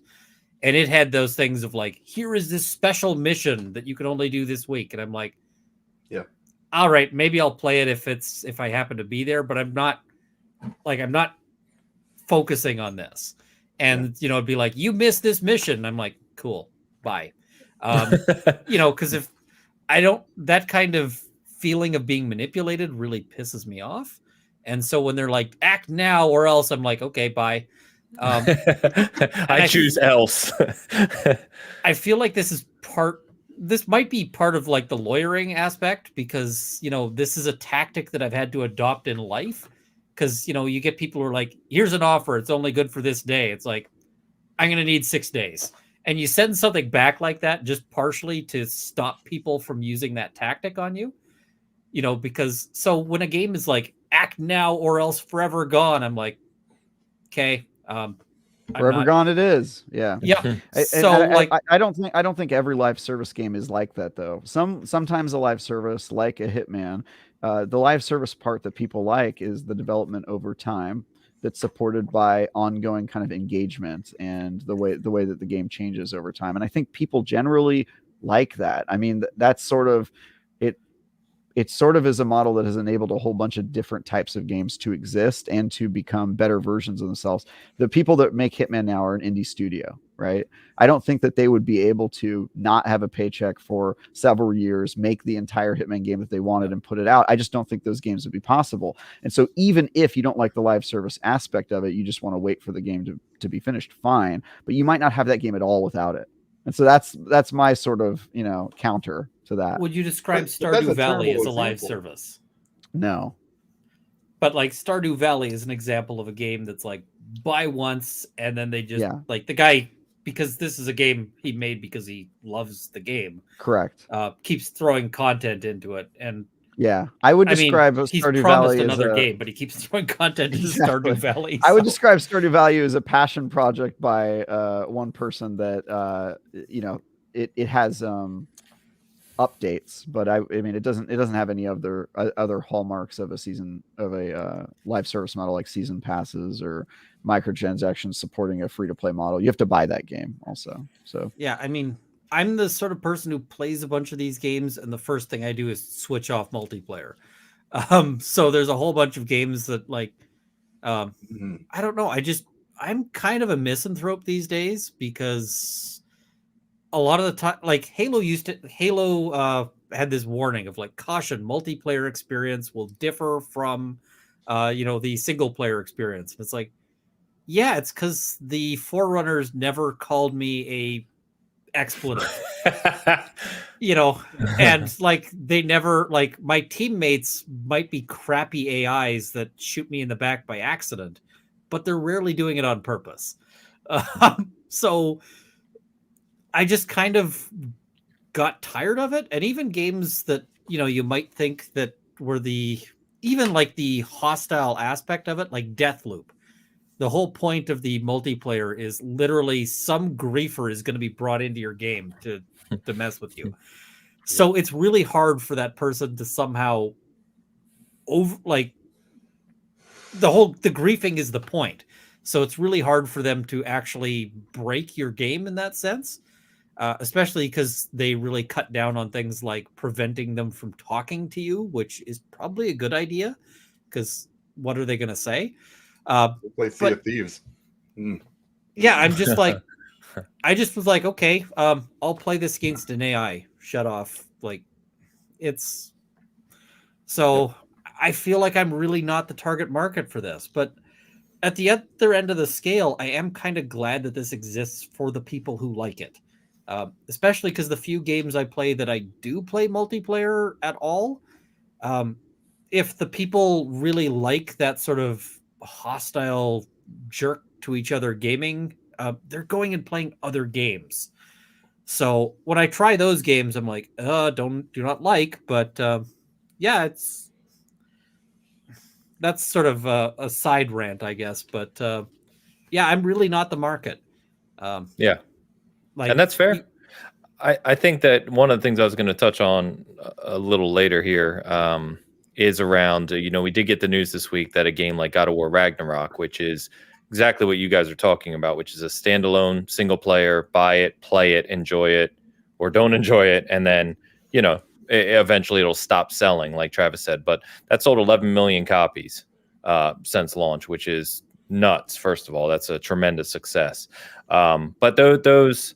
I think that the nice thing I would say, I guess where I'm going with this is the nice thing about the industry today, in my opinion anyway, is that there's so many experiences that are so broad and vast, and there's so many developers, which, continues to grow as well, that those experiences are there if you want them, right? If you're the type of person, we usually use Dan as this example, Ian, but as you're here, he has backup, but the people who don't want to play competitive multiplayer, who don't want to go in and everything you've just said, there's still, luckily, right? And I think we would all agree, there's still the grandiose buy your $60 or $70 game and play it for dozens or hundreds of hours yourself with no interruption. Those games are still there. In fact, Hogwarts Legacy is going to be exactly that too, seemingly. Yeah, multiple types of games can be successful, including live service. And I think people's fear is that live services, the hip new thing that's going to kill the old. And I just don't think that's true. I actually think that the evidence to support that is kind of non-existent, to be honest with you. What are you talking about? Like, Sony just purchased one of the biggest live service games to make 10 of these things coming up. Ubisoft is shifting to that model now with a lot of their games. I'm not saying it's going to kill it, but I mean, they're definitely going that way, right? I mean, did Sony also make an announcement that they're going to stop making single player over the shoulder? I just said that. No, obviously not. Yeah. So then what's your worry? And any transferring of resources over to stuff like this so they can make more games. I have more of a problem with the model than anything else. I don't like the minimal viable product. I hate it. Can't stand it. I think that's and plus I don't think it makes sense. Like, why wouldn't you put something out like let's go talk about like Sea of Thieves. When it first came out, it was alpha, and I played it in the alpha. And it was just, there was nothing there, right? Nothing, and they have turned that. Do you want me to actually answer that question? Because I know the answer. Yeah, I want to know why. I understand, like, maybe business wise, but like, don't you think that? But don't you want a better hook? I mean, you want to get that hook out there, and then have a little bit more content at launch just to get those people in the door, and then continue with your live service thing. Like how much of a difference, I guess, is it going to be to postpone it for 3 to 4 months? And then it's not 3 to 4 months. So the reason that they release a minimum viable product or a game that isn't finished is for a few reasons. One is sometimes usually all the time, it isn't feasible to keep people on payroll for 8 years without putting anything out. And if that's how long it would take you to fully finish your game, it's just not possible. You have to get money before that. So that's the business reason behind it, right? If we put the game out at 4 years and it's not quite there, but it's a minimum viable product, and then we spend the next 4 years improving it, developing it until it's eventually the game we always wanted it to be, then that game can exist, right? Because that's the finances of it, is you can't not put out anything for 8 years and expect to still stay in business, especially if that game fails. It also allows you to take risks because you can put out a game maybe not fully confident that it'll be successful. People try it, and then if you find out it does resonate with people, then you can spend the next 4 years fleshing it out and developing it. So it allows companies to experiment at all. You want companies to try new and interesting things. The live service model enables that feature, and the early access model enables that ability as well. The second reason, which is less of a business reason and more of a creative, good gameplay reason, is that sometimes when you're developing a game, you want to do so in in cahoots with the players. And Sea of Thieves is a great example of that. They had the idea for a game, but they wanted to get it out there as quickly as possible into people's hands so that they could then develop the rest of the game based on the stuff that players liked and were interested in and based on feedback. And I think that's actually one of the most beneficial parts of the live service model, is that the community and the fan base and the players themselves have a very real and tangible impact on the way that the game gets developed and the changes it makes. And you don't get that if you keep it in the studio for 8 years and you build it. You could spend all 8 years and then put it out and then find out that you built the game that people don't want to play. And so this allows you to kind of get feedback while you're building the roadmap. And I think that's enormous. That's a huge part of this. Now, that said, that's not exclusive to the live service model. You also can get player feedback by doing a early access model, which is sort of the route that Minecraft started as. You put it out there and then people can give it back. But the difference there is that usually there's a barrier of entry. You have to sell the game before it's finished. And some people have a really big problem with buying the game before it's finished. Live services, often free to play, which means it hurts less when you get a game that isn't finished, because you're like, well, look, I didn't pay for it, right? That's sort of a big part of the model as well. And so I think that my big argument about this is why does it matter if this model exists if you don't like it? It gives an option for developers, another tool in their tool belt to decide how they want to build games. It fills a need that players like, maybe not the Ians of the world, but I really doubt Ian is a very big slice of the pie in the business plan there when they're selling a live service game. And it doesn't hurt the existing models as well. As we can see, single player experiences, Dead Space Remake, Hogwarts Legacy, they're thriving out here with no live service in sight. And so I think there's room in this industry for all of these things to succeed, as we've talked about a lot of time. The other thing, Dan, is you talked about Sony spending less time doing the stuff they've been doing to focus on live service. That's possible that that's what they're doing. I don't think there's evidence to suggest that, though. I think more likely Sony wants to grow as an organization and do more. And so they're probably just going to keep what they're doing, hire more people, and become a bigger company and make more games, right? That's good. I think that's the industry growing and becoming stronger and having more ways that it can exist. And so I think it's a little bit fear-monger-ish to me to look at Sony wanting to try a new thing and thinking, oh, well, that means that they're not going to be doing the old thing that they did or doing it worse. I don't think Sony wants to pivot. I think they want to grow. I think they want to add on to what they're doing. And that makes sense. Yeah, I mean, that does make sense. The issue that I'm taking with it isn't that. I agree with a lot of what you're saying. I think there's plenty of room for live service games. I just think that they could do better at launch. I think you can do better at launch, get people in there. I don't think it takes, if you're looking at an 8-year thing, like you said, and then put it out in 4, then you got this other 4 years. I think it's a sliding scale, right? You don't have to, you can go 5 years or 4.5 years. Some companies can. It depends on the economics of that company. Yeah, it all depends on how big your studio is, who you have publishing them. Are you backed by Microsoft or EA or, but even then, I mean, look at, like we talk about Anthem all the time, and you threw BioWare, who was a traditional single player, team that did all these things, and they were forced by EA, from what I understand, to use that Frostbite engine that basically kind of, made it difficult for them to jump into this kind of live service thing. And that was at the infancy, what I consider, earlier on, in the live service game, with Fortnite and Destiny, and to an extent. And I just don't think, I think there's room for everything, and I'm fine with, and real quick, Hitman is like the McDouble of hamburgers. You call Hitman a live service. I mean, it's like going to McDonald's and saying, yeah, I got a McDouble, this is a hamburger. That's about what you're getting. All right. I don't know. I don't get that metaphor. It's technically live service, but they're really it's very much a live service. When that game came out, it had one mission, right? That was the original Hitman, mission. Yes. Okay. Yeah. And they would not. You just bought the game. You just bought the game. You could buy the game, or you could get the first mission for free and then buy every mission as it came out. So my point is that they wouldn't have been able to make that game most likely because of the economics of the day. This was before they were independent, but because the economics of the day, they wouldn't have been able to make that game. So you owe the game that you love most to the live service model, and the game that you're currently playing is clearly a live service game. That's just Hitman how it 2 was exists, not. so. That was not episodic. The first one was.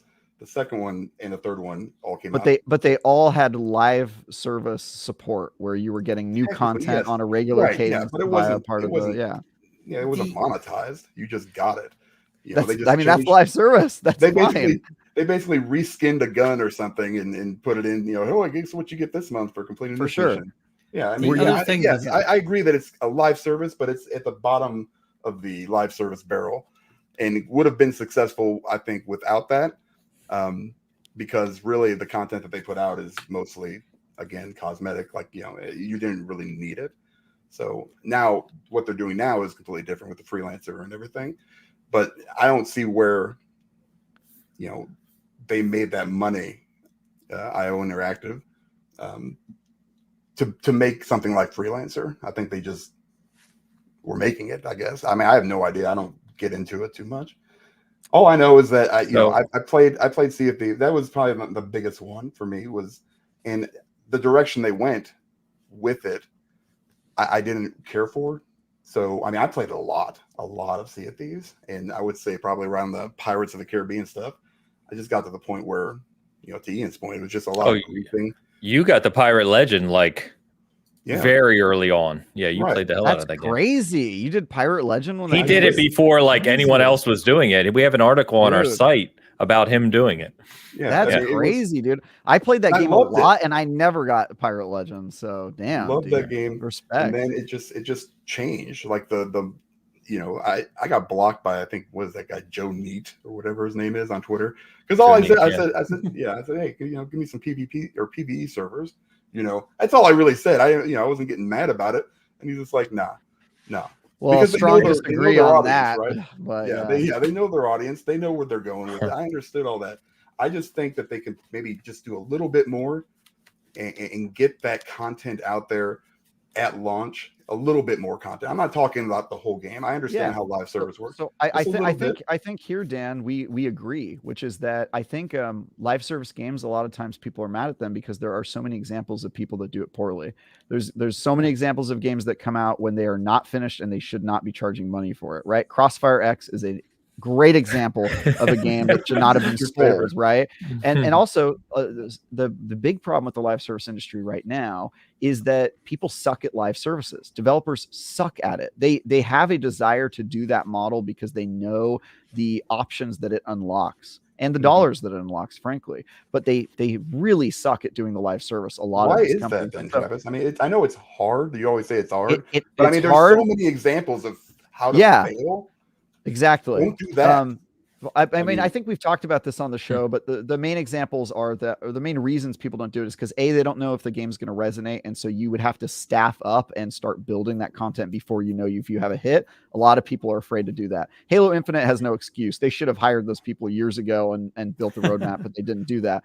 But some games like, Fall Guys. Yeah, exactly. Sorry, Ains. I'm also with you. It sucks. But some games like Fall Guys, those guys didn't know they were going to have a hit. So they put it out. They wait to see what happens. And then if they have a hit, then they go, okay, let's hire people. We need to get this content roadmap moving. Well, and there is a chasm between the development needs of a Fall Guys versus a Halo Infinite. Correct. And obviously I know that because I play Destiny, but even Destiny, like the first year that game was out, its content was not great. And its live service model was really terrible. So I just think people point to the worst examples of people doing it really bad. And I think that's easy to do. But I think that, just to be clear, because I see a lot of people in the comments disagreeing. There's a few things I want to get to, so go ahead. But just to be clear, I am not a simp for live service games or the games that you could have fooled us. Yeah, exactly. I know. I end up fighting for the model a lot because I've seen this industry for long enough and talked to developers for long enough to know what its potential is. And you can point at the examples of where it works and you go, damn, that's awesome. That game never would have existed without this. And it inspires me and makes me feel excited about live service. But I also get frustrated with live service. I think there are too many. I think there's way too many games asking you to spend all your time. I also hate the FOMO aspect, just like Ian does. I don't like a game that I have to play it every single week, or I'm going to miss out on this thing that's a limited time event. I have problems with certain live service games and certain live service aspects. Like everyone, I get annoyed at it. I just think that is an issue with industry maturity, and that we haven't really gotten there yet. We haven't perfected it and found the one that really works and the best practices.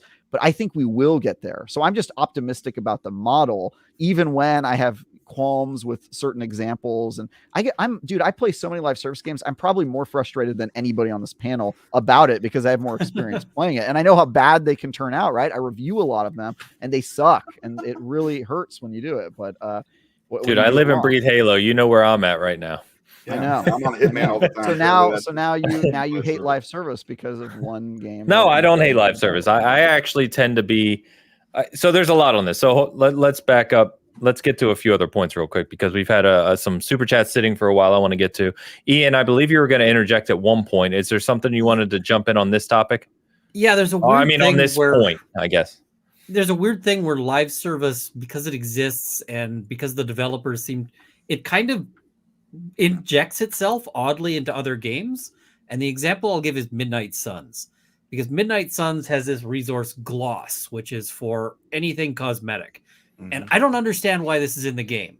And I feel like it's in the game because it was literally just at some point you would have bought gloss. But I'm wandering around. I did a whole quest to unlock this cosmetic thing, and then I've got to buy it with this resource that doesn't do anything else. And I'm like, this feels like somebody in the dev team did a whole lot of like live service model and then was like, this is just how we do things. And I go, can you not though? Like, this is a single player game. There is literally no reason to gate these cosmetics behind some sort of microtransaction model for a stuff that you can literally just find like out back behind the shed. Okay. You're talking about the costumes and stuff that they have on their store. That you like go in and it's like, this costs 300 gloss to unlock this different color palette for it. Yeah, that's basically and it's got this thing where it'll put up like a notification of you have a new color palette that you can buy, like buy this thing. And it really feels like it's pushing microtransactions that are free. So I'm like, I just don't understand. Maybe I missed it out. Maybe they've got something where they'll sell you like a package of gloss or something that they do. I haven't played it, so I can't comment here. Yeah. So I this is another thing that bothers me when people talk about live services. They will sometimes attribute things unrelated to the live service model and say this is because of live services. It's sort of like people like going, oh, there must be the immigrants that moved in. It must be them that they're somehow related to this. That was a jump.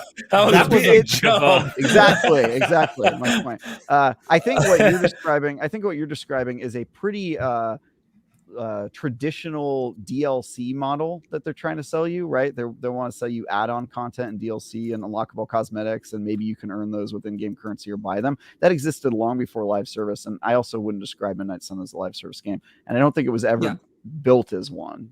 So no, it seemed to be, it had that feel to it in the sense of like trying to wedge that in, and that's just, I was like, did they intend this to go a different direction in design and change gears midway through?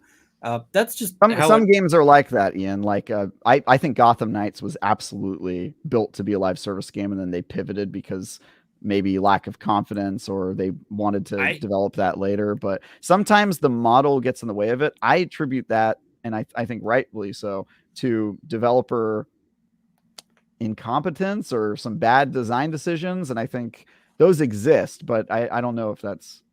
It's kind of funny on the Gotham Knights thing because I've never played that one, and the large reason for that is that the early marketing on it was all like, this is going to be a live service model, and so I just like, okay, I can just forget this game exists. And so I didn't realize your problem with it is that it's a multiplayer game. It's not a live service game, but it's a multiplayer game. So obviously you're not going to like it anyway. The thing is I actually used to be huge on multiplayer. The problem is that as multiplayer has gotten sufficiently large, they've really abandoned moderation of multiplayer. And Thank so you. I like Yeah. multiplayer. What I don't like is a multiplayer that is populated entirely by like the biggest dicks on the planet, Yes. because the dicks tend to push out the non-dicks. Oh, so you're a PC And player. Just how it works. I'm sensing that you play on PC. I do, yes. Yeah, okay. So that, I mean, that's the problem then. I play on console. I think the same thing. Really? Oh yeah, can't stand them. I don't know. I feel like unless you are playing Call of Duty, you know what? It depends on the game you play. I'll say that. mean, Some when communities are super chill and some just suck. You just play with them. You're like, wow. When I've played on console, it's been the same thing. I just prefer the PC control structure. But like when I think back to like Myth had a much smaller player base, and it also had a ton of moderation. And the other thing is that when they banned your product key, it was, people had a harder time getting around that because it wasn't a free to play game. So you can't just sign up. It's like, oh, I got banned, I'm out $60. And so bans tended to stick fairly well. There was one guy who had insane money, and literally this was like the one guy who kept getting around it because he had so much money that he went through 10 copies in a day at one point. Like literally they banned him and he came right back, and they're like, how? He's like, I've got spare copies. Like Amazing. That guy was the unusual situation. But most people, like when they get yanked for being some sort of, they were gone. And so you had a very chill community. You had very, and I mean, I played the heck out of that game, including ranked games, including, it was, you have the single player campaign, which is a good game, but I played tons of it multiplayer, and I enjoyed the heck out of it. I won, although I was not qualified to win, but I technically, I was in on a bye because I was not like a top player, but I won the final round of it. So they had to give the prize to the second place guy, which was funny. But I played the heck out of the game. I just don't do that now because you just spend so much time inviting people into your house that if somebody came into my house and acted like that, I would just bounce them. So why? This is supposed to be an enjoyable time. So I would play the heck out of multiplayer again if we had a scenario where it was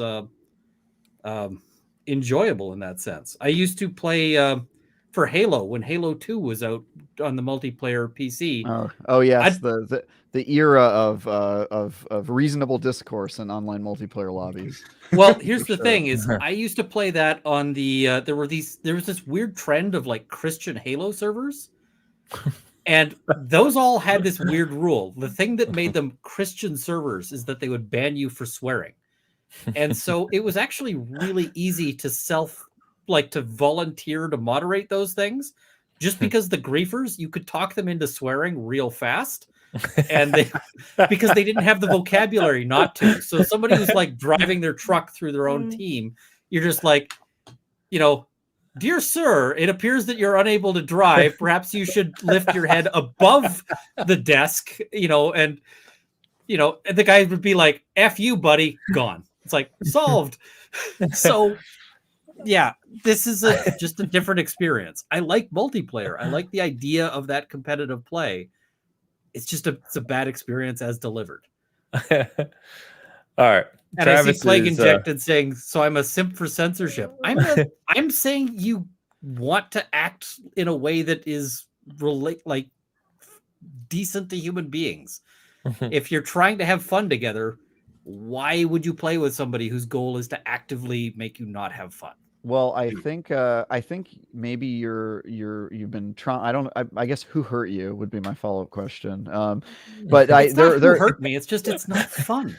There are many games. Every game has its own community. Some games are more toxic than others, and I think there are probably many games out there that have very nice communities on the whole that you can play and enjoy And some people like trash talk in their games, and I think it's pretty obvious which communities those are, and you can kind of get a vibe for each one. But it does take a lot of patience and a lot of kind of like searching for the community that you belong to. And I understand a lot of people don't have that time, and unfortunately, you don't see a lot of Christian servers these days. So and I got no problem with trash talk. It's when I've got people like threatening to kill me. I'm like, this is just freaking tiresome.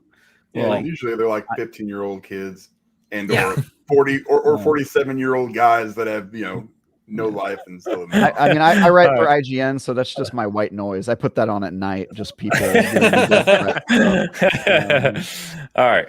I'm moving to these super chats. They've been sitting for a while. So we've got two from Gecko Gamer. I'm going to start with his first one here, which is, I think, a valid question to a degree. Yeah. Thank you, Gecko, for both of these super chats coming up. Both €6. Did lockdowns of years prior create a demand spike for gas? So do you think we saw an increase in the player bases and demand for the games we've been discussing due to the kind of sudden increase in gamers in general due to COVID and everything we experienced the last 3 years? Definitely an increase in players. I don't think that games were greenlit because of the lockdown specifically. I think the trend line was already going up on that, and I think that the player base exploding during COVID probably was gasoline on the fire. But yeah, I doubt it had any impact on development or anything like that. A lot of workers from home who are also playing their game as a service while they're doing their work. Yep. Yeah. Don't know what you're talking about, Ian. I don't know why you looked at me when you said that. That's and they're probably still doing it. I would be guessing, because now a lot of them work remote full time, even though there's no lockdown. So let me get to the second one on Gecko, and then we'll flip to the others. Yeah, and the second €6 super chat. Can I recommend Warframe to Ian? It is a live service game that can be played solo and has a good story. You certainly could. It would be like recommending heroin to Ian. I don't know if we want him to engage in it, but yeah, you could recommend it to him. I mean, when I start seeing like those engagement, like we need to hook you mechanics, typically that's something where I'm just like, I can't do this, because back in the mud days and whatever, I got way too into them, and now I'm just like, I got to be cautious. So honestly, yeah, probably Final Fantasy 14 would be my recommendation more than Warframe. I love Warframe, Gecko Gamer, but Final Fantasy 14 doesn't have that. You need to play it and keep up, and you still do a lot of the grinding, but it's got the story elements. I guess you can play it alone for some of it. I don't know. I don't know if I have a recommendation for any video game for Ian. I don't know if. My gaming Immortality. I thought we nailed it. Yeah, for sure. My gaming habits these days are weird. Like, I am an outlier gamer, and I get that because like the other thing is a lot of the time, because I have attention deficit, I'm doing work while I'm also running a game. And so things like a pause function are fantastic. And I don't know why, but pause functions seem to be less and less of a thing. There's a lot of games that are like designed for multiplayer, and so when you run them single player, don't let you properly pause them. Elden Ring. Yeah, and games that are photo mode pauses it. Yeah, you can also go to your. Oh yes, I get your point. Yes, yeah, there's some weird I get your way to point. pause it.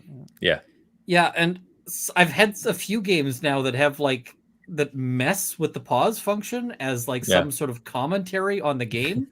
And it's like, okay, I get that you're trying to make an artistic point, but I literally just wanted to go to the bathroom, and I came back to find that I was murdered while it was paused. Like, this wasn't a fun thing because I was literally dropping a number 2 while you did whatever fun thing is supposed to be going on there. So, it's amazing.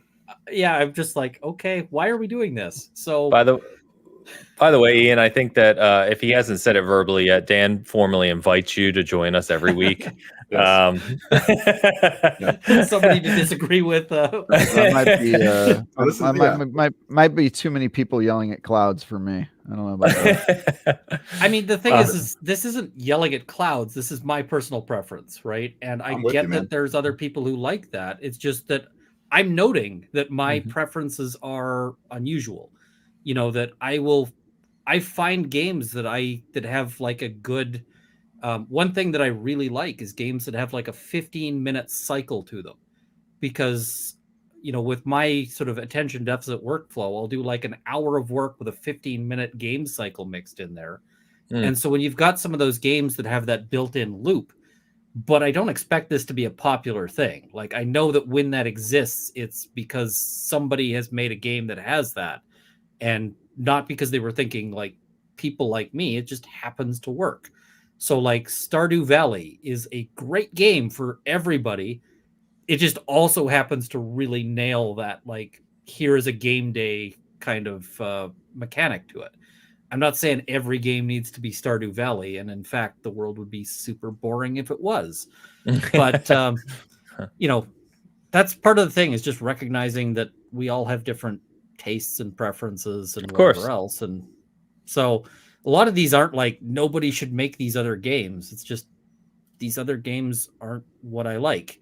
In the same way that it's like, I don't think McDonald's shouldn't exist, even if it's not my favorite burger joint. Fair enough. Let me get the random name. Now you've offended Dan by talking on McDonald's. You crossed the line.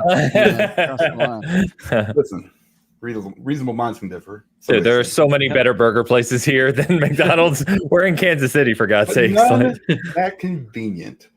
Listen, come on.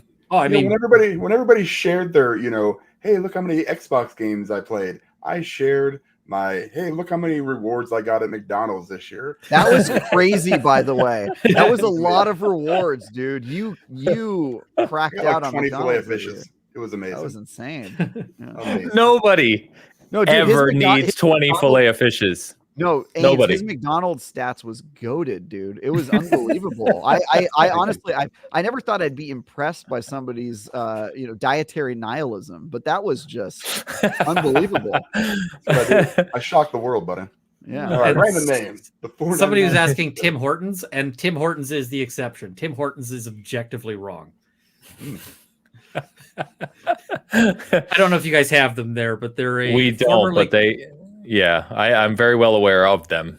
Yeah, they're a formerly Canadian chain that got bought by a Burger King, right? Yeah, but they still like play up the "we are Canadian" aspect to like try to angle to the Canadian nationalism, and they changed their coffee recipe, which was the only reason people went there. Is they used to have good coffee, but they don't anymore.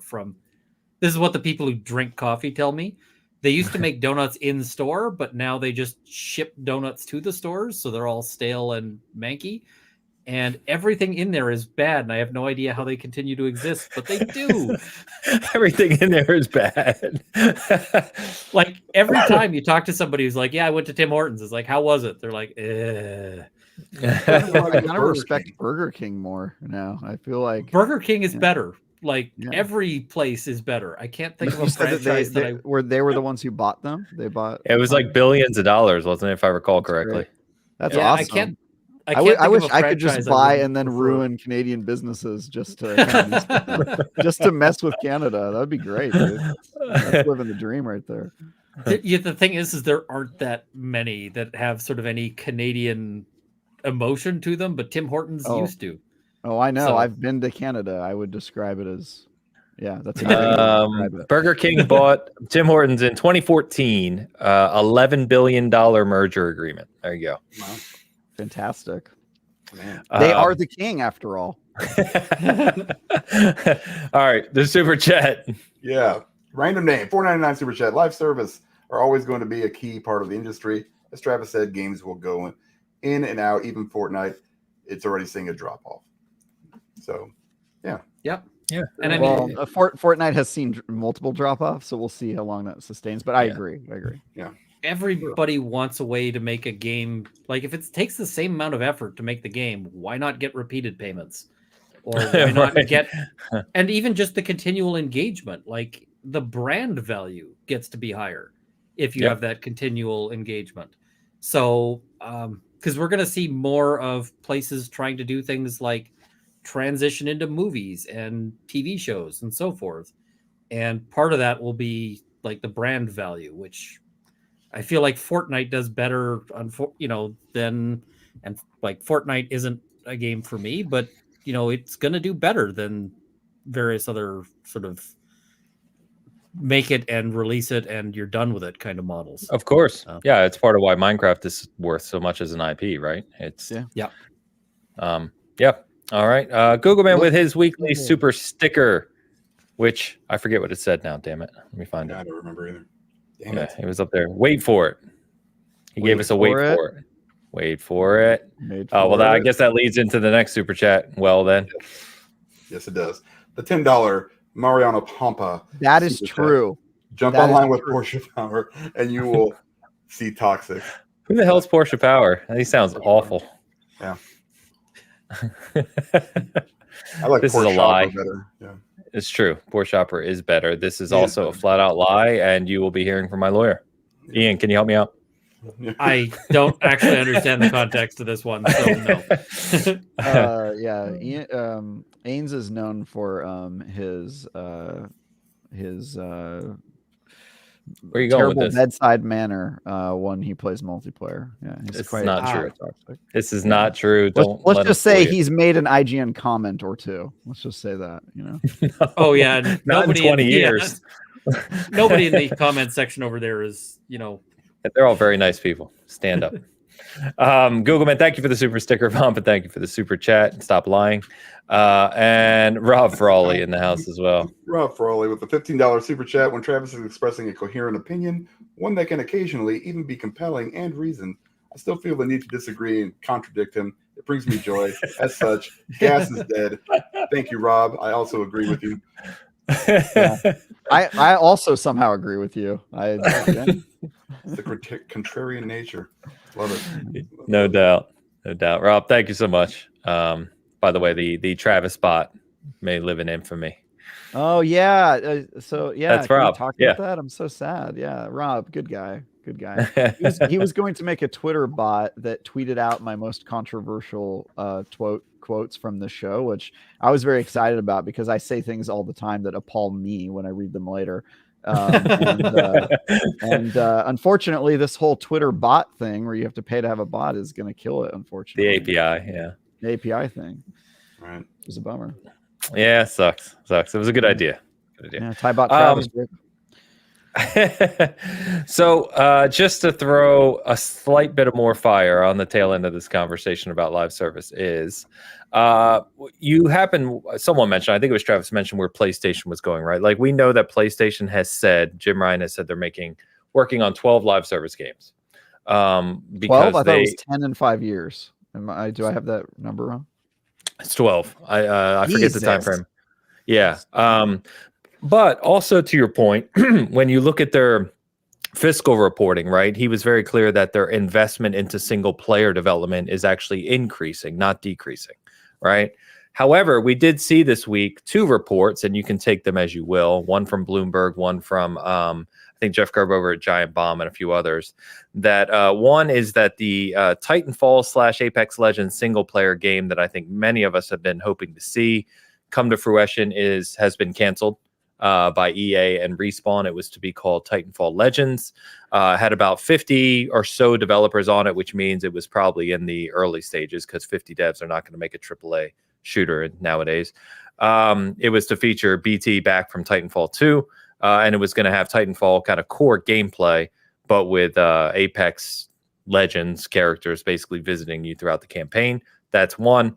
The other is that Coalition, so Xbox Game Studios Gears developer, who we had heard previously were working on a number of new projects, including a new IP, that those projects have been canceled as well, and they are 100% focused on Gear 6 now, which makes me happy. That's why I wore the shirt today. But regardless, it's a shame that we're not going to, see what that is. And that happens all the time. I don't want to act like this is something new, right? Projects get canceled all the time in the gaming industry. But I think no matter how you slice it, Travis, and just to push back a little bit, because for the most part, I agree with everything you said. But when we were on the topic, there was a lot of commentary that no matter how you slice it, if development is going towards a potential live service title, right, with recurring revenue, that revenue or that investment is not going towards another game. I mean, that's just You can't be invested in two places. So I don't know about that. I think the industry has potential to grow beyond what it is. So it could be additive, right? It's not necessarily. No. I agree. Yeah. I'm just saying, and the industry continues to grow, and I think we'll see investment in both, as we've pointed out. I think the investment into single player experiences, or what we would maybe call traditional experiences, boxed experiences, whatever word you want to use, is not necessarily going away or even decreasing per se, but just a one-to-one saying that, for instance, Anthem, we always go back to Anthem because that's what we do here, but it's just an easy example, right? We didn't get the Mass Effect 4 or the new Mass Effect or whatever it would have been at the time because their focus was on trying to counter Destiny. And they failed at that. They're now going back to Mass Effect and Dragon Age. It took them that course correction and mistake and what have you. We've talked about it a million times. But the same amount of money, say whatever the amount of money is, cannot be simultaneously invested in a standalone box traditional experience and a live service title. If they grew BioWare as a company and decided to make Anthem alongside a Mass Effect game, which I would describe as like, no, but that's a different scenario, right? That's not the same money. Correct. So if it is replacing, then sure, but I don't think live services are always doing that, especially in Agree. I don't think they're seeding the single player over the shoulder experience to anyone and focusing on something else. I think that is complete nonsense. I think certain examples, especially the one that you mentioned, Anthem, yes, that is happening for sure. And it's not necessarily a good thing. I think probably BioWare shouldn't have done that. And I think some companies are getting into live service. And I'm like, I don't think you know what you're getting into. I think you're jumping into it because you see the dollar signs and you haven't really thought it all through and what type of commitment it would take. And I would include 343 in that, unfortunately. I think that they jumped in without thinking that through or really having a plan or anything. And everyone should do that. So there's a whole ball of wax. Sorry, Ian, go ahead. It might actually be the opposite. Like in law, you'll have some clients who, are able to pay big money and might end up funding some of the other clients because they're not able to. That's fair. So we might see some of these like big service projects creating the financial space for some of these things. Yes. Because I mean, a lot of the people, like you've got even in these big businesses, they're like, hey, we want maximum dollars, but they're still relying on creatives. And they'll say like, this person has a proven track record of making games that put money in the thing.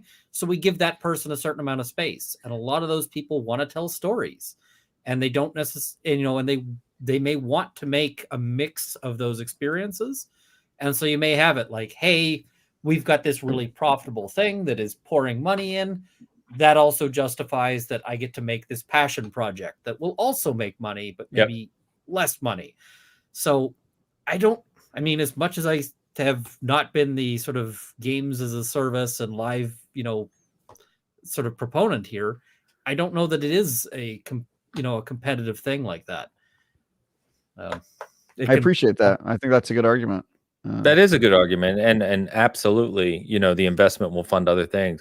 I mean, generally speaking, not genuinely, part of the reason we saw Epic Games invest so heavily in a launcher and their kind of investment on the PC gaming side, right, is because of the money they were making from Fortnite. That revenue drove that. So, I mean, there's plenty of examples we could point to. I also just want to call out, too, that the cancellations I just spoke to, because I saw Crunch comment and I wanted to say this as well. These are all just rumors. There's nothing definitive that has come out. We don't know. The game that Coalition could have been developing could have been a piece of paper that they were talking about. You know what I mean? I don't like to necessarily report factually on rumors like this because we don't know the details as to what was actually going on. I also want to say one last thing about this topic when we talk about cancellations is that I saw a lot of people in the comments on Twitter celebrating projects going away. Celebrating it and saying, oh, well, this live service game died. Good. Hopefully this whole industry will die and they'll stop making these types of games. I get where you're coming from. To a certain extent, the market needs to drive these decisions. I would caution against anyone being happy about the jobs lost and the projects dying. That this is going to have a real impact on the industry. That failed projects, whether they're live service or not, affect people's lives. And so I would say maybe have a little bit more empathy to these things and don't get excited when the person you didn't like dies. I think that is not super constructive. So very good call out. In fact, it's something, I've talked about Halo a ton lately in the article. I did a video that I'll mention here shortly, but one of the things I've been very careful to talk about is that, right, is there's people, saying they want 343 to hand Halo over and all these other things that go along with it and other studios that we're talking about. And at the end of the day, we've talked to devs, right, that this is their career. And imagine, you get a call tomorrow that you're fired and go figure something else out. That's not enjoyable or should be wished upon anyone. So just echoing what you just said. And it's their career, and also in that case, not their fault. It had nothing to do with the developers. Exactly. In this instance, everything to do with the leaders who aren't going to lose their jobs. So maybe they will. We'll see. Sadly, not in this case, but point made.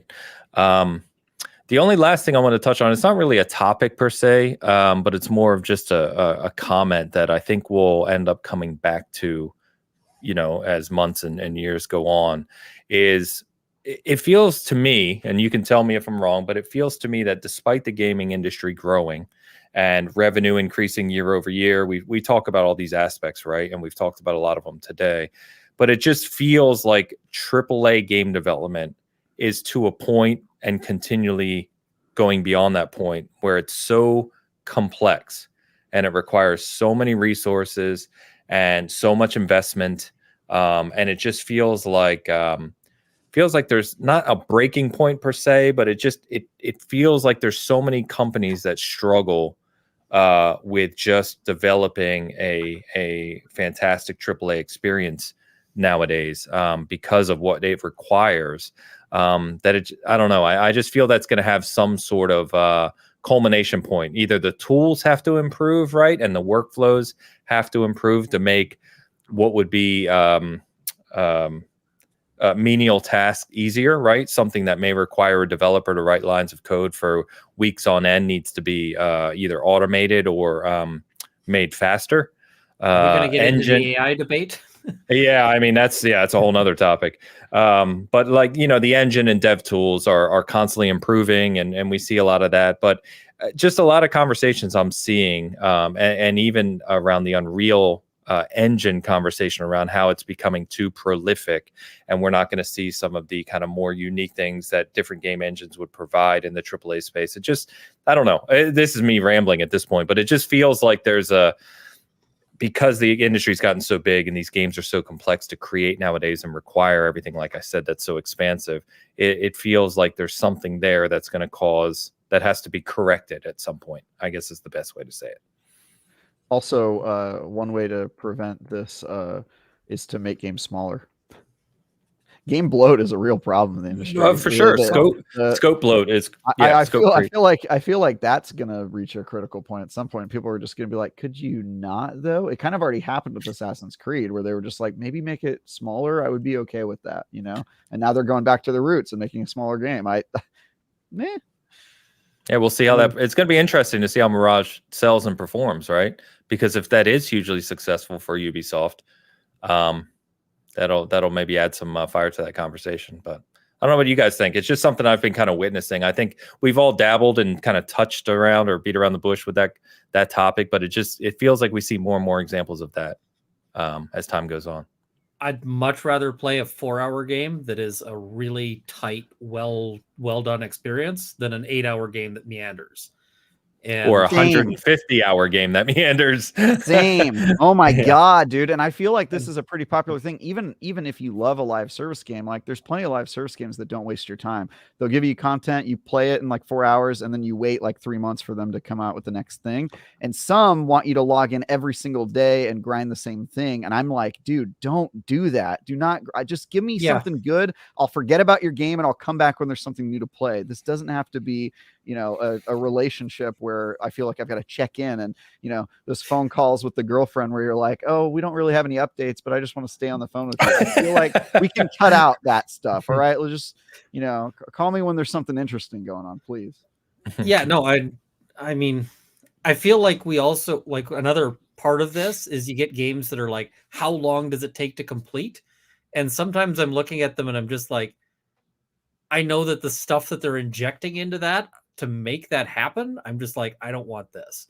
Like when they're sitting there going, hey, for completion, this is going to take 167 hours. It's like, oh, right, because I'm going to be hunting down some sort of collectible that I don't care about for, some sort of, like, the whole collectibles thing is just, why are we injecting what is usually a bad experience of poking around aimlessly?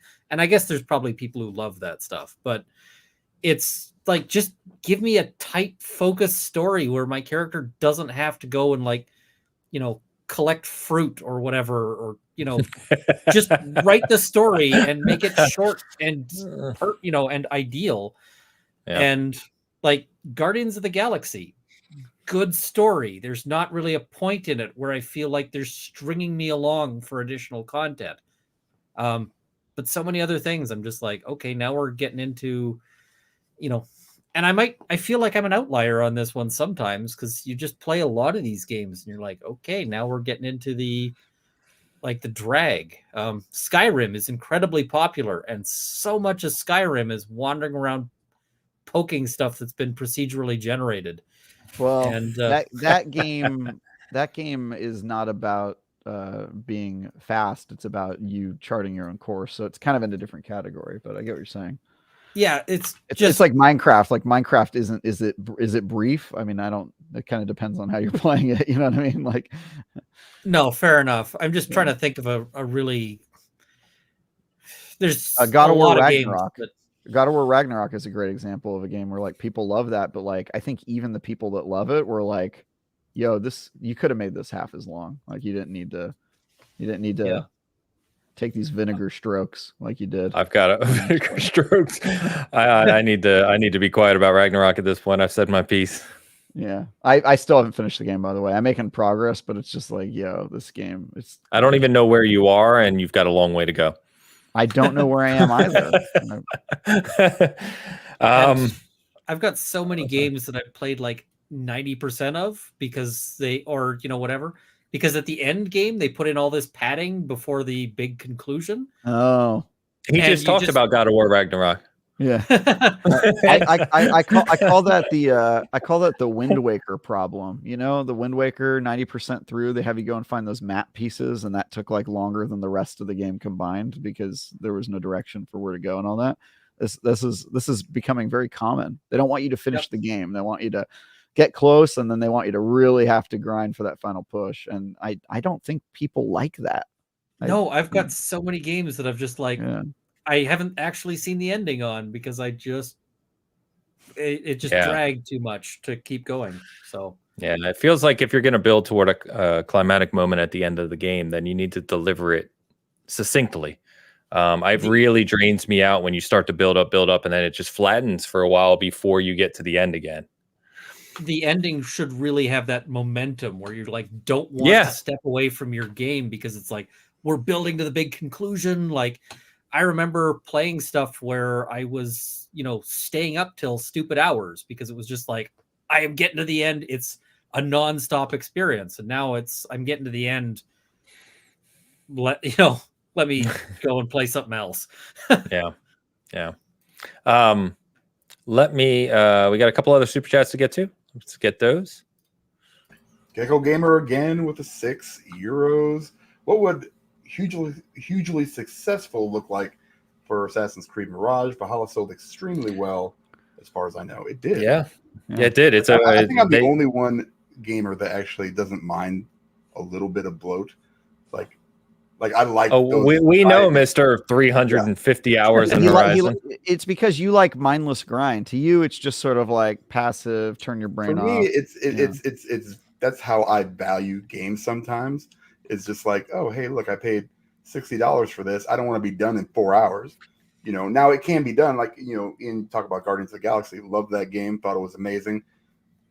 good length. I think just it wasn't open world though. It was kind of more on rails, but that was great. It can be done, but I also like Assassin's Creed, where I can just go out and do whatever the hell I want for hours and hours and hours. Or Horizon Forbidden West, which I have way too many hours in, but I enjoyed it. I enjoyed my time. I played it through twice, and there's nothing wrong with that. I mean, that's part of the thing. But I think the question itself here is pertinent because we don't know what Mirage looks like in terms of overall sales, or if it's going to have the same expansions that Valhalla had. I mean, Ubisoft has been extremely clear that Valhalla made over $1 billion. I believe financially it's their most successful game they've had. How could it not be? Yeah, I don't know, over $1 billion. I would think so. But I don't know how Mirage tops that. But at the same time, we also don't know the reverse side of that, which is what did Mirage take to make? How long? How many resources? How much what was the ROI on Mirage versus Valhalla? We're not going to know that internally, I don't think, or externally, I should say. So I guess we'll see. It's a TBD question, but a good one. I think success is, if they make a game that is smaller and more concise in its scope and it sells as well or better than Valhalla or somewhere in the ballpark where it can justify it. If they can make a smaller game on a smaller budget and they define it as successful, I think that'll be huge. If not, and the Dans of the world are like, wow, you stripped it down. It's only 10 hours of content. I wanted, 500 of bloated content where I spent my entire time wandering aimlessly and doing the same activity 80 times, then they're going to get that feedback and be like, wow, I guess we need to start selling to the Dans again. And, you know what? The visible hand of the market will speak on this matter. I'm excited to see where we end up, if it's the Dans or the Travises here. Dan, don't you love how he has to add those extra couple commentary points to make his point? Yeah, but I have no problem with it. That's the problem. Yeah, he agrees. He agrees. I totally agree. Look, Ains, the thing I love about Dan, the reason I respect him is that he knows exactly what it is. He's not like sugarcoating it. He's just going, look, it's mindless, but I want that. And I'm like, cool. I can respect that opinion. That's cool. And I think the truth, honestly, as usual in life, lies in the gray. I think there's going to be people that love Mirage and want that for all AC games, and there's going to be people that you just said that are going to be like, what the hell is this? This isn't like Odyssey and Valhalla. Why am I only playing this for 15 hours and I'm already done? And they're going to want the Valhalla back. And I think what Ubisoft seemingly is doing correctly based on their Assassin's Creed roadmap is they're doing both. They're going to give players both, which I think is the right answer. I think the player base that plays Assassin's Creed does not read gaming news. They're like Dan, if Dan wasn't on this show, basically, right? I think that they're going to see Mirage come out and they're going to have no idea what happened. They're going to be like, I agree. What? Like, what is this? They're going to be super confused, maybe not understand what they're buying. They're not going to get that it's like a throwback game or like a returning to roots. And then when they get the game that comes after Mirage that's more like Valhalla, they'll see that and go, oh, good, they fixed it. You know what I mean? Like, they're just going to totally not understand that they're doing both. And that can be weird. I think they need to name it differently. I think it needs to be like a subtitled, not Assassin's Creed, a mainline game. I think they just need to split it off and make its own thing, because that's the only way that the people who don't keep up with gaming news are gonna really get what's going on. Like those 2D Assassin's Creed games where like everyone knew that wasn't the normal Assassin's Creed. Yeah, and I saw a reference to Max Payne in the chat. I think that all of the filler in games should be replaced with the Max Payne filler levels, the ones where you're like wandering around those like nerve endings as it like rains blood and a baby screams. Yeah, for sure. We need to return to that. Yeah, I think that's Death Stranding. I think you just described Death Stranding in one scene. So, yeah, we'll move on from that one. Thank you, Gecko. Appreciate you. Rob All again. Right. Rob again. $10 super chat. GitHub Copilot is amazing at using AI to suggest code as you write it in your IDE. I don't know what any of this stuff means. It doesn't replace programmers, but speeds up development drastically. All right. Yeah, so it's a good shout out. I think that that, like Ian said, there's a lot of conversation around AI right now, especially in the tech space and development space. And Rob is a developer pretty clearly. I think that's clear. But yeah, that's what's going to be really interesting to see evolve in the coming years. I really want to see AI evolve in in NPCs in games, and we've been talking about that for what feels like forever. But I'm looking forward to the day that starts to kind of come to fruition a little bit. You mean games where your stealth NPCs don't just are like, oh well, I've forgotten about this guy who just attacked us like 3 seconds Exactly. ago. Yeah. It also would be a great way to remove the death loop griefing problem that Ian has, and you can have an AI grief you and then learn to get better about griefing you. I'm all for that.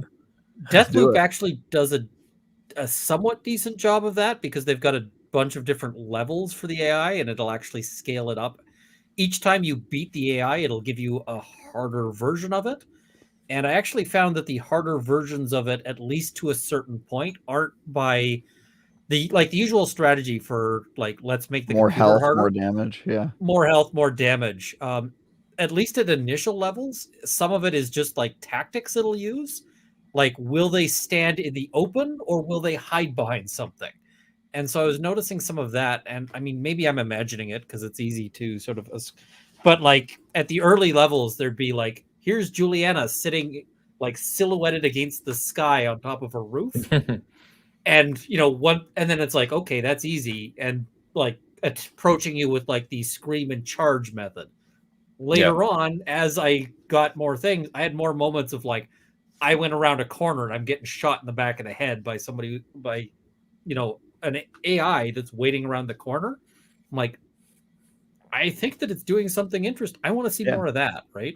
The thing that excites me for AI is, in my opinion, a phrase I hate, guys. The area of the area of the gaming industry that has evolved the least in my lifetime is the AI of the enemies. Like AI has been. I think Halo Combat Evolved might still be one of the best AIs in games, and that was like what 20-something years ago. Those guys would drive you nuts. Yeah, it still holds up. It's crazy that we're still so bad at it, and I feel like it's because it's something that reviewers almost never comment on, and the community never complains about it. I feel like they're just content with what we have, and I'm not. I get annoyed with AI so often in games. Sorry, AI.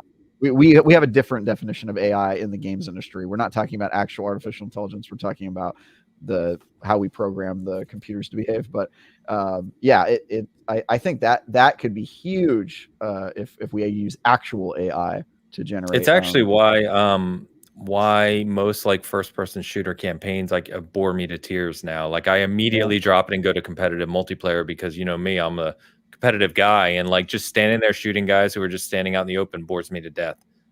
Yeah. I mean, the other thing with Halo is different styles of AI. Like you have different enemies that will approach you in different ways, and whereas a lot of games you play them and just everything kind of fights you the same. You know, I'm here for reminiscing love about Halo. I mean, you came to the right place. So yeah, I mean, look, I'll criticize. I think I spent the entire last episode criticizing Halo, but you got to hand it to him. The AI on some of those, it's not an IP problem, right? It's it's a whole host of other issues. Fish String, join as channel member. Thank you, brother. Appreciate you. And we will get some Forza Motorsport lobbies going as soon as we get a release date for that damn game. I like that you call people brother, by the way. You don't see that a lot these days. Like I feel like it's like you and Hulk Hogan are like the only people that call people brother. Hulk's not in a good way right now, so I'm taking over the torch. You know what I mean? I met him. He came to the IGN office a couple times. He's a good guy. Dude, he had to dwarf you. I need a picture of you standing next to him.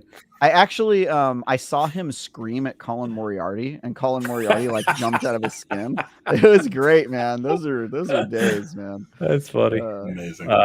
Thank you, man. And then we got a super chat from Christy McReynolds. Yeah, with the $2 super chat. Thank you, Christy. How many gaming consoles do each of you have? The answer is too many. I have a lot. I was just going to say I can answer this quickly and just say yes. Yes. I have owned pretty much 95% of the consoles you've ever heard of, and some that you haven't heard of. I've owned, sold, traded, or still own today. Yeah, a lot. Yeah, it's and a lot. Multiple versions of those consoles. Yeah, we have like multiple Series X's. I literally in the shelf behind the camera, I have every variation of Halo console ever made, including 4 360s, I think, Xbox 360. So, yeah. But I mean, yeah, I have tons. Yeah, I've got too many to count. I've started to, on accident, collect failed consoles. You know, from the Ouya to the Soulja Boy console. I've got Soulja Boy console. Oh yeah, dude, for sure. Awesome. Why wouldn't you get that? I would love to see you do a Soulja Boy dance, Ains. I feel like that would be a nightmare. The only reason it would, yes, it would, and the only reason I can picture it, and this is not a joke but a sad one still, nonetheless, is that when my son was younger, he loved that song and would dance around the house doing it. Great. Well, he's a local to my area, the Soulja Boy himself. So. You know, I know the dance very well thanks to Dance Central. Thank you for teaching me all the dances that I currently know, harmonics. Anyway, to give you a perspective of how many consoles I own, it's really not that I own a great variety. I tend to not care about old consoles. Once I'm done with them, I sort of, you know, put them in a closet somewhere or sell them or whatever. But I own, in the house I'm currently sitting in the room I'm sitting in, I've got a Series X in the next room, and I think I own 4 Series S's, right? So I just have a lot of hardware to do my job. And then right in front of me, if I turn this camera around, you'd see, you know, the Steam Deck, 3 VR headsets, the Switch OLED, Xbox, PS5, another Steam Deck. I don't know why I have 2 out, but yeah, there's dozens. Yeah, maybe. As we said, the answer is yes to this question. The answer is yes. How many consoles? Yeah. We are season gaming for a reason. Going to be the outlier on that one. What do you got? Can you count it? Let's see. I have a Game Boy Color. Right now, I've got an Xbox 360 downstairs that I don't really use.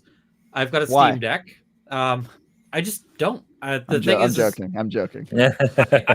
I get consoles and I get rid of them. I get them to play a specific game, and then I don't keep them around because I just don't really use them. Sure. I don't like controllers. That's not my preferred. And so, but I got a Steam Deck. I use the heck out of that. I don't know if that counts. Yeah, it counts. But yeah, so that's really, I use my PC and the Steam Deck. I don't know if we count the, what is it? The Steam VR is a separate thing because it runs off the computer, although it is a very different experience on the computer. The Index? No, the Steam VR. Or yeah, I think it's the Index. You have the Valve Index? Like what headset do you have? Yeah, that's what I was thinking. Okay. Yeah, that counts. That counts. Yeah, that counts. That's a great headset, by the way. You play Half-Life Alyx? What do you think of Half-Life Alyx, buddy? Oh, Half-Life Alyx was just like, oh my god. And yeah. We finally got somebody on the show who's played this damn game, Ains. Let me have this. And the thing is, I played Half-Life Alyx. It made me kind of sad when I fired it up because I was like, I can tell that this is designed to show off the tech. There's moments in it early on where you can just tell that they are just flexing their tech muscles at you. Yeah. Like there's like this glass thing that you could pick up and mark with a Sharpie. Yeah. And I'm like, they're showing off and literally nothing else on the market that I'm guessing will come close to this. And it doesn't. Half-Life Alyx, like just about everything else out there doesn't have the same kind of experience. I will give them serious props as well for not only is it a good tech demo, it's actually a really good game. Like I had a lot of fun playing that, and I'm just like, this is what we want to see out of this. But yeah, no, I was impressed as hell because. All right, Travis. All right, we got it. We're back. We're back. God damn it! Previous VR experiences, like you put them on and it's just an instant headache. You know, because you've got that visual whatever. When you get the Index seated properly on your head, it just feels like you're looking at the world. Yeah. No, I've heard it's amazing. I haven't used the Index, but I've heard great things from Travis and others. My future son-in-law has it too. So buy an Index. Yeah. Well, I've got PSVR2 coming in 2 weeks, 2.5 weeks. I recommend it.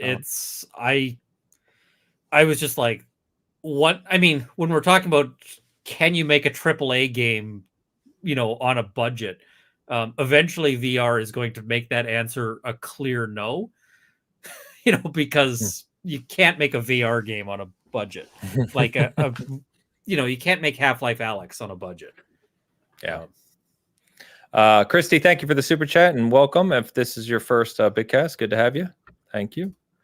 All right, guys. So let's do this. Let's go ahead and start to round down the show.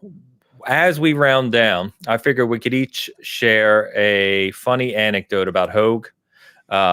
If you didn't know and you're watching, Hoeg returned home this week. It was great news, and he's made tremendous progress. Obviously goes without saying, things could have been a lot worse for Rick and family. So it's fantastic to see. A lot of us came together to support him in numerous ways. The GoFundMe and all kinds of other things have been fantastic. Ian, I know you were part of a huge fundraiser for Hoeg, which was just incredible to see what you guys did there. So I think that's awesome. But Hoeg, as always, would want us having a laugh about him. So I think we need to go ahead and do that. So I don't really have any amazing anecdotes. We joke about Resident Evil 6 a lot here, so that's a kind of a played out one. I do have a funny one that I'll start with, though, Travis, which was the first show I ever did with Hoeg was actually our Mass Effect debate. And if you don't know what I'm talking about and you're watching this or listening to this, there's an ongoing debate in the gaming community that we're all part of, and tons of us, where we debate whether Mass Effect 1 or Mass Effect 2 is the best one. Clearly it's 1. The smart people know this, but anyway. So the Iron Lords, Cog, and the group over there brought us on their channel to do a Mass Effect debate, where there was a bunch of us on there between Mass Effect 1 and 2, and we debated about this.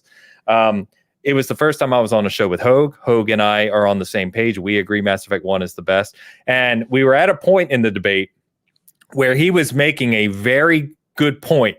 And I was thinking in the back of my head, because Hoeg could, as we all know, he speaks very well. And I was thinking in the back of my head, yes, I've got Hoeg on my side. We're crushing this. And then Travis pointedly asked Hoeg what he thinks about Mass Effect Andromeda, which is widely accepted to be the worst Mass Effect, and Hoeg just begins spouting off on his love for it, and I just saw my excitement for the progress we were making in the debate just crash and burn in front of my eyes, and Travis having that typical smile Travis has, knowing what he had just done to our argument. And I will never forget that. It was an amazing show, and it was a lot of laughs. If you like Mass Effect and you haven't watched that show, go find it and watch it. But if you didn't know ahead of time, it was the first time I had ever been on a show with Hoeg, and it was just a lot of fun. We still joke about that to this day. I didn't know this, Ains, about you. I didn't know that was your first show with Hoeg, but that was also my first show with Hoeg. That's was the awesome. First time I'd met him too. So we met each other at the same time we met. Was it the first show we did together? Yes, it was the first show we met as well, because after that we did Industry Perspective. So that's right. Yeah, because I really enjoyed it. Yeah. You and I met on the same day we met Hoeg, and the only reason I knew that he felt that way about Andromeda is that Cog and I were talking about who was on the other panel, and I did research on them, and I saw Hoeg's timeline, and I was like, "Oh my!" research, and I did opposition research, and I immediately went to Hoeg's timeline, and I was like, "Oh, this guy tweets a lot." And so I did keyword research around certain games, and I found out he has shitty taste in video games. And so I was like, oh my God, this is amazing. He likes all these games that suck. I can't wait for this. And so literally, like, I've just learned, if you want to beat Hoeg in a debate, you just ask him a question, let him talk. He'll fight himself. You know what I mean? He'll talk about, I did the same thing with Resident Evil 6, right? Like, it's a tried and true tactic with Hoeg. So I'm going to keep that in mind for the future. But yes, that was a memorable one for me. So, by the way, just before you guys add, someone, I missed it, said nobody talked about Dead Space this week. I wanted to. I'm having severe game crashing issues with Dead Space. I'm, for some reason, seem to be the only one having this problem on Series X, but I can't play it. It literally crashes every time I play it. So I've tried reinstalling, quick resume, everything to go along with it. I'll talk more about it next week and see if I can get some of those issues resolved. But I do want to talk about it because it's so damn good, but haven't been able to play it as much. Anyway, let's move on to the funnier stories. Who's got one? I haven't known him for that long. So I basically, you came to us one day, or me and Travis, and like, hey, we're going to have Hoeg on the show. And I knew of him, and I knew I've watched a lot of his videos. I mean, because they're amazing.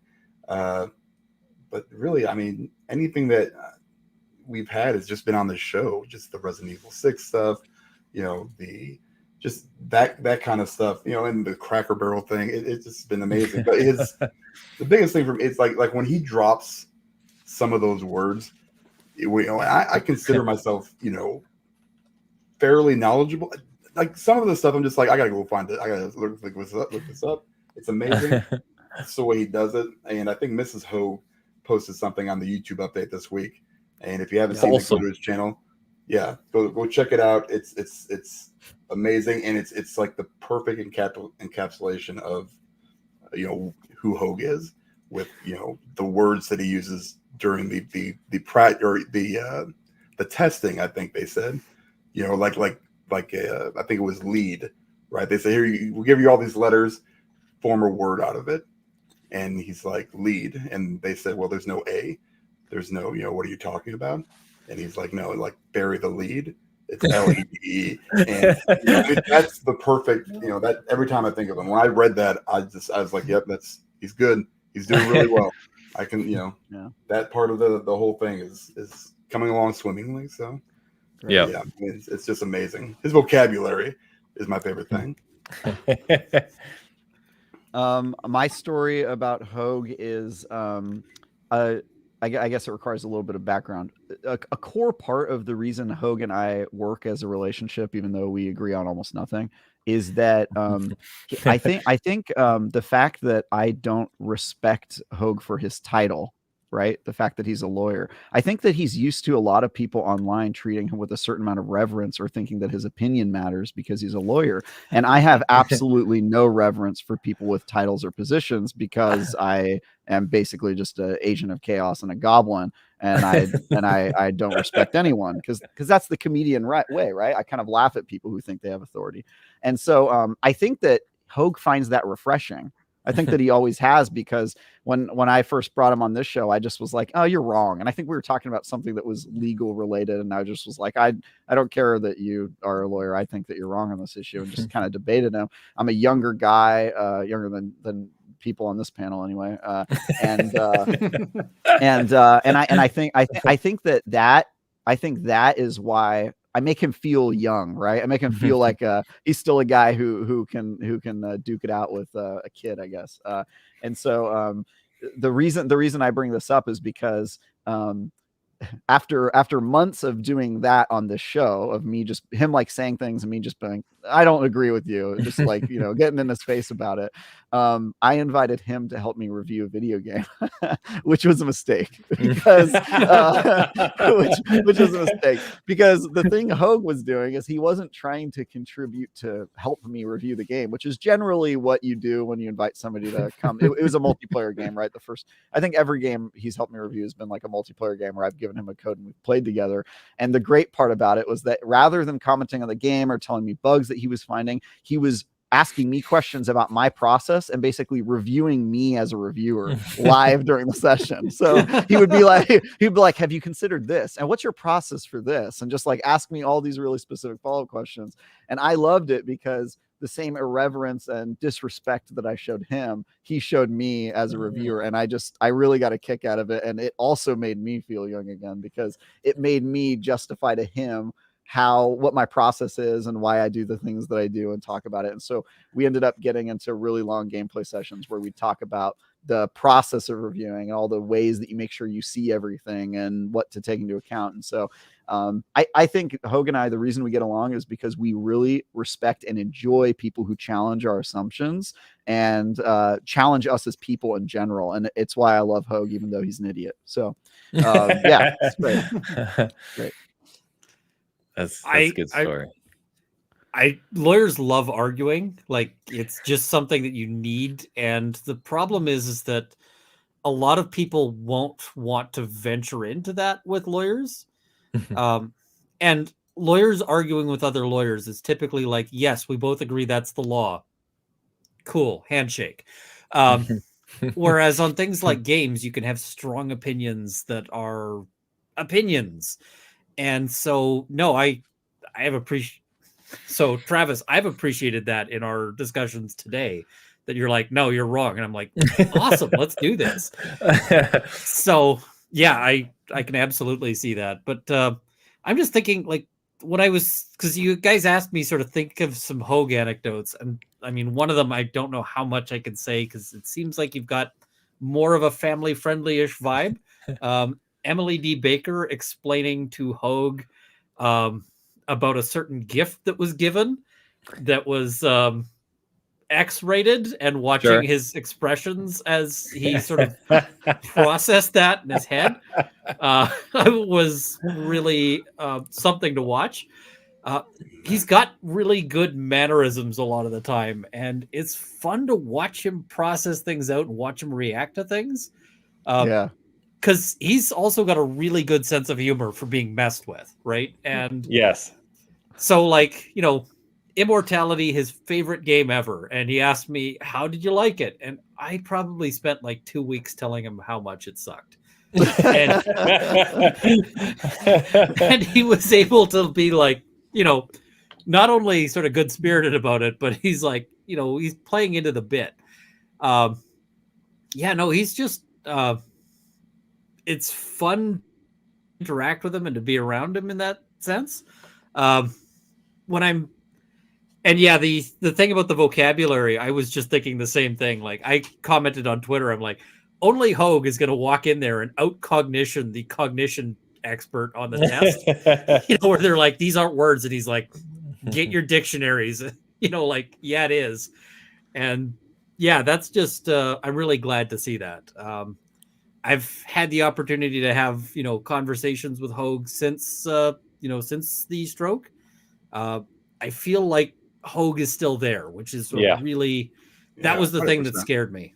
You know, when you hear that somebody's had a, you know, any sort of brain injury, it's like, is it going to be the same Hoeg? And he's got like the sense of humor.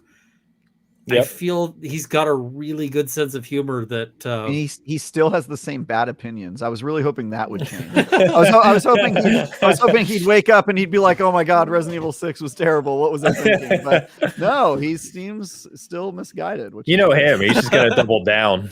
Yeah, for sure. I'm seeing with so much more clarity now, and Resident Evil 6 is the best one. Yeah. By the way, Ian, Sardinism in the chat says, asking if he remembers Hoeg's reaction to the path that stream took. Emily said, this conversation feels very linear to me. So something that happens a fair bit. I've got attention deficit to a degree that on tests of attention deficit, they were like, we don't see these scores outside of like the prison population. So it's like way up there. Emily D. Baker has pretty strong attention deficit. Rob less bad, but still. And so we have discussions that go all over the place. Meanwhile, Hoeg is like, how did we get here? And so we've had to sometimes like wind back and explain like our pattern of thought. And yeah, it's just watching him trying to deal with that is entertaining at times. I can imagine. He's very much the straight man in those conversations.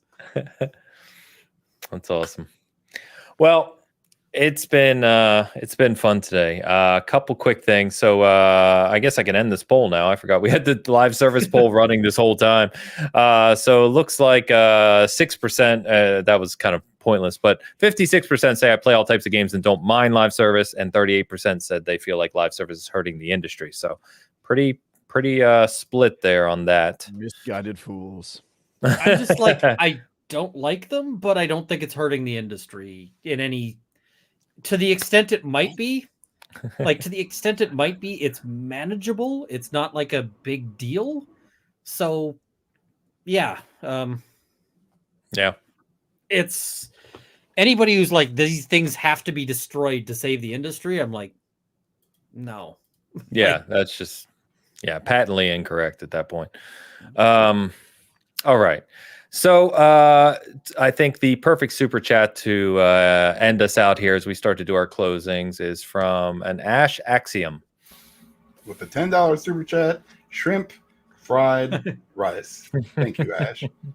Good way Thank to you, do I it. feel Ash. like I've been a poor Hoeg substitute because Travis and I have agreed on at least a couple of points. It's unfortunate. It happens with Hoeg. Sometimes we agree, and we're both disappointed in ourselves, I think, when that happens. So. Yeah, me and Dan break out our popcorn and we're like, wait, that's it? That's boring. Come on. Really, It's not the same. But Ash, thank you very much. If you're new visitor to Bitcast today, truly appreciate you swinging by. I appreciate the super chat. And yes, hashtag shrimp fried rice. Thank you.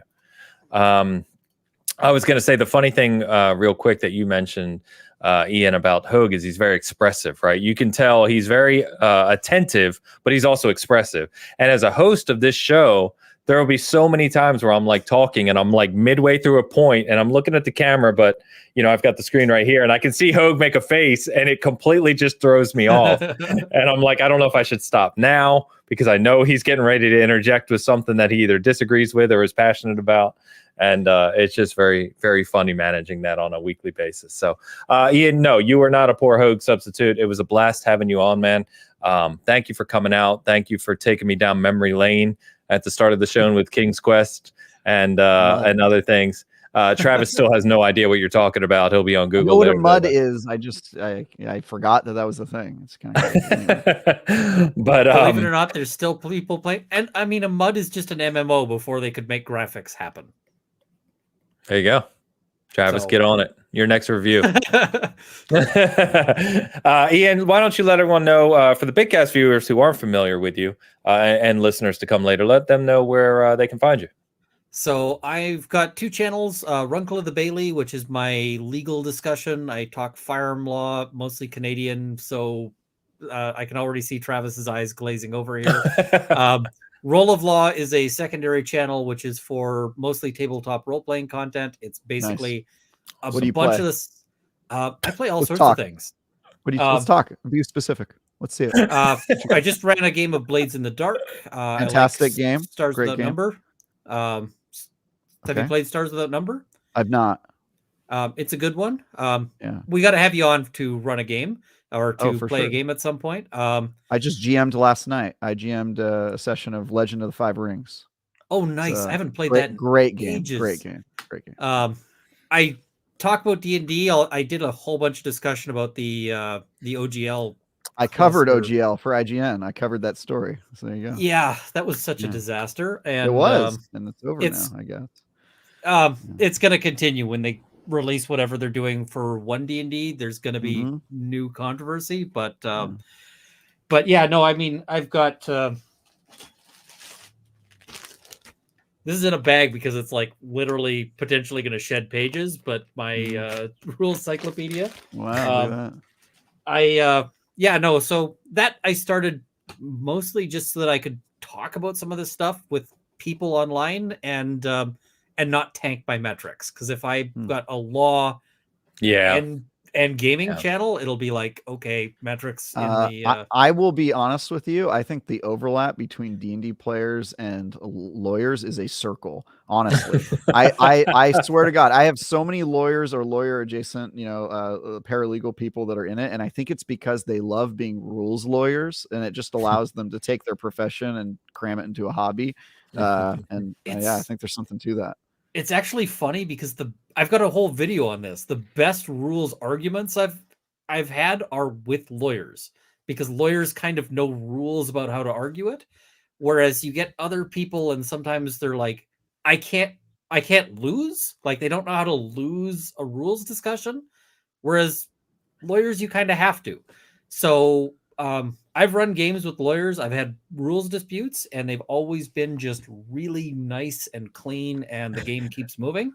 I'm glad to hear that because really all of my worst arguments have been with lawyers that were being rules lawyers. Because my philosophy on rules in RPGs, and granted, I don't play the board game like D&Ds and stuff where the rules are a big factor of it. But, my catch-all rule is that the rules are there as a guide to help you tell the story. And if they're not doing that job, you discard them. And so I just sort of like wave rules away as needed. And some rules lawyers have problems with that. But, they come to my table and they learn to love it because it's worth it. If you're playing a narrative game, that's the style. If you're playing a more mechanical game, you need to But I don't like, play just any mechanical games. No, it's not my thing. D&D's out the door. You know, I haven't played that in years. So my yeah. sort of method for this, like when I'm running a game, is if you disagree with my call, like you can raise the issue and be like, hey, I think you got that wrong. And I will make a call right then and there and be like, okay, yep, that's wrong. Let's do it the other way. Or nope, we're doing it this way. And then that's the call for right then. After the game is done, like when we're done the thing, we can have a larger discussion and you can make a larger pitch and I'll listen to it and then make the call in a larger sense. And then at that point, you've had the sort of appeal of it. Issue is done. I find that works really well because you keep the game moving midway through. But you get people who just can't drop it. And you're just like, dude, no, you only did 6 damage to the orc, not 12. Like, let's move on. And they're like, no, I did 12. And it's like, okay, is the orc up? No, like he's still alive. Oh, well, would he have been alive if I did 12 damage? It's like, oh, those guys, I just like, you just can't. So, yeah. Blades in the Dark is really good, though. Recommend it for any RPG people out there. It's a great game. It's quite possibly my favorite game, and I recommend it even if you... Like, I got better at running D&D games because I played Blades in the Dark. Nice. So it's so much of it you should steal for other games. So I'm doing kind of a series of like games you should play, and it was the first one I did because of that. So we should I see somebody in the chat. We should share notes. I have 4 bookshelves full of RPGs, so I'm kind of an addict. And I'll make sure all the links to Ian's content will be in the description, of course. So be sure to check him out if you haven't. So, Ian, thanks again for coming on, man. Thanks for having me. Absolute blast. And I know I probably blew out your scheduling plans. Nah, we're good. Dan will take a nap later. He'll be fine. Yeah. Travis. Yeah. So you can read my reviews and previews on IG.com. Tomorrow at 3 a.m., my Hogwarts Legacy review will be out. To give you guys a preview, the score is nice. Very nice. And I think that is pretty much sums up my thoughts about Hogwarts Legacy. So you can follow me on Twitter at TyGuyTravis if you'd like. And I'll see you guys next week. Looking forward to talking more about games. When I edit this, I'm going to actually add a voiceover while you're doing that. And then I'm going to send it to WB Games and say you broke embargo. Yep. So, pretty good. Good idea. Just get the AI voiceover thing too. Of course. Legacy is. I'll get one of those really old robotic ones, you know. Oh man. As for us here at Season Gaming, so a couple things. Reviews up on the site. I too am reviewing Hogwarts Legacy. Like I said, it won't be up tomorrow. But we'll talk more about that next week. I put up a video yesterday actually that is about everything going on with Halo. All the rumors that you've heard, the article that I did 2 weeks ago, Jason Schreier's article, what's going on there, their leadership on Real Engine, blah, blah, blah. It's a Hoeg-like video of just me sitting talking to the camera for 30 minutes. I don't know how he does that all the time. But it's gotten a really good reception. So thank you to anyone who's checked it out. And that's up on the channel if you want to know everything that's going on behind the scenes with Halo and 343. And then there'll be some other videos this week too, a couple collectible unboxings and things, so check those out. But otherwise, we will as always see you next week, see you next Sunday. As always, thank you everyone for coming out today. If you were the first time viewer here for Ian or just stopping by, thank you very much. I hope you enjoyed yourself. We hope to see you in the future, but until then, we'll see you next Sunday. Thanks, have a good one.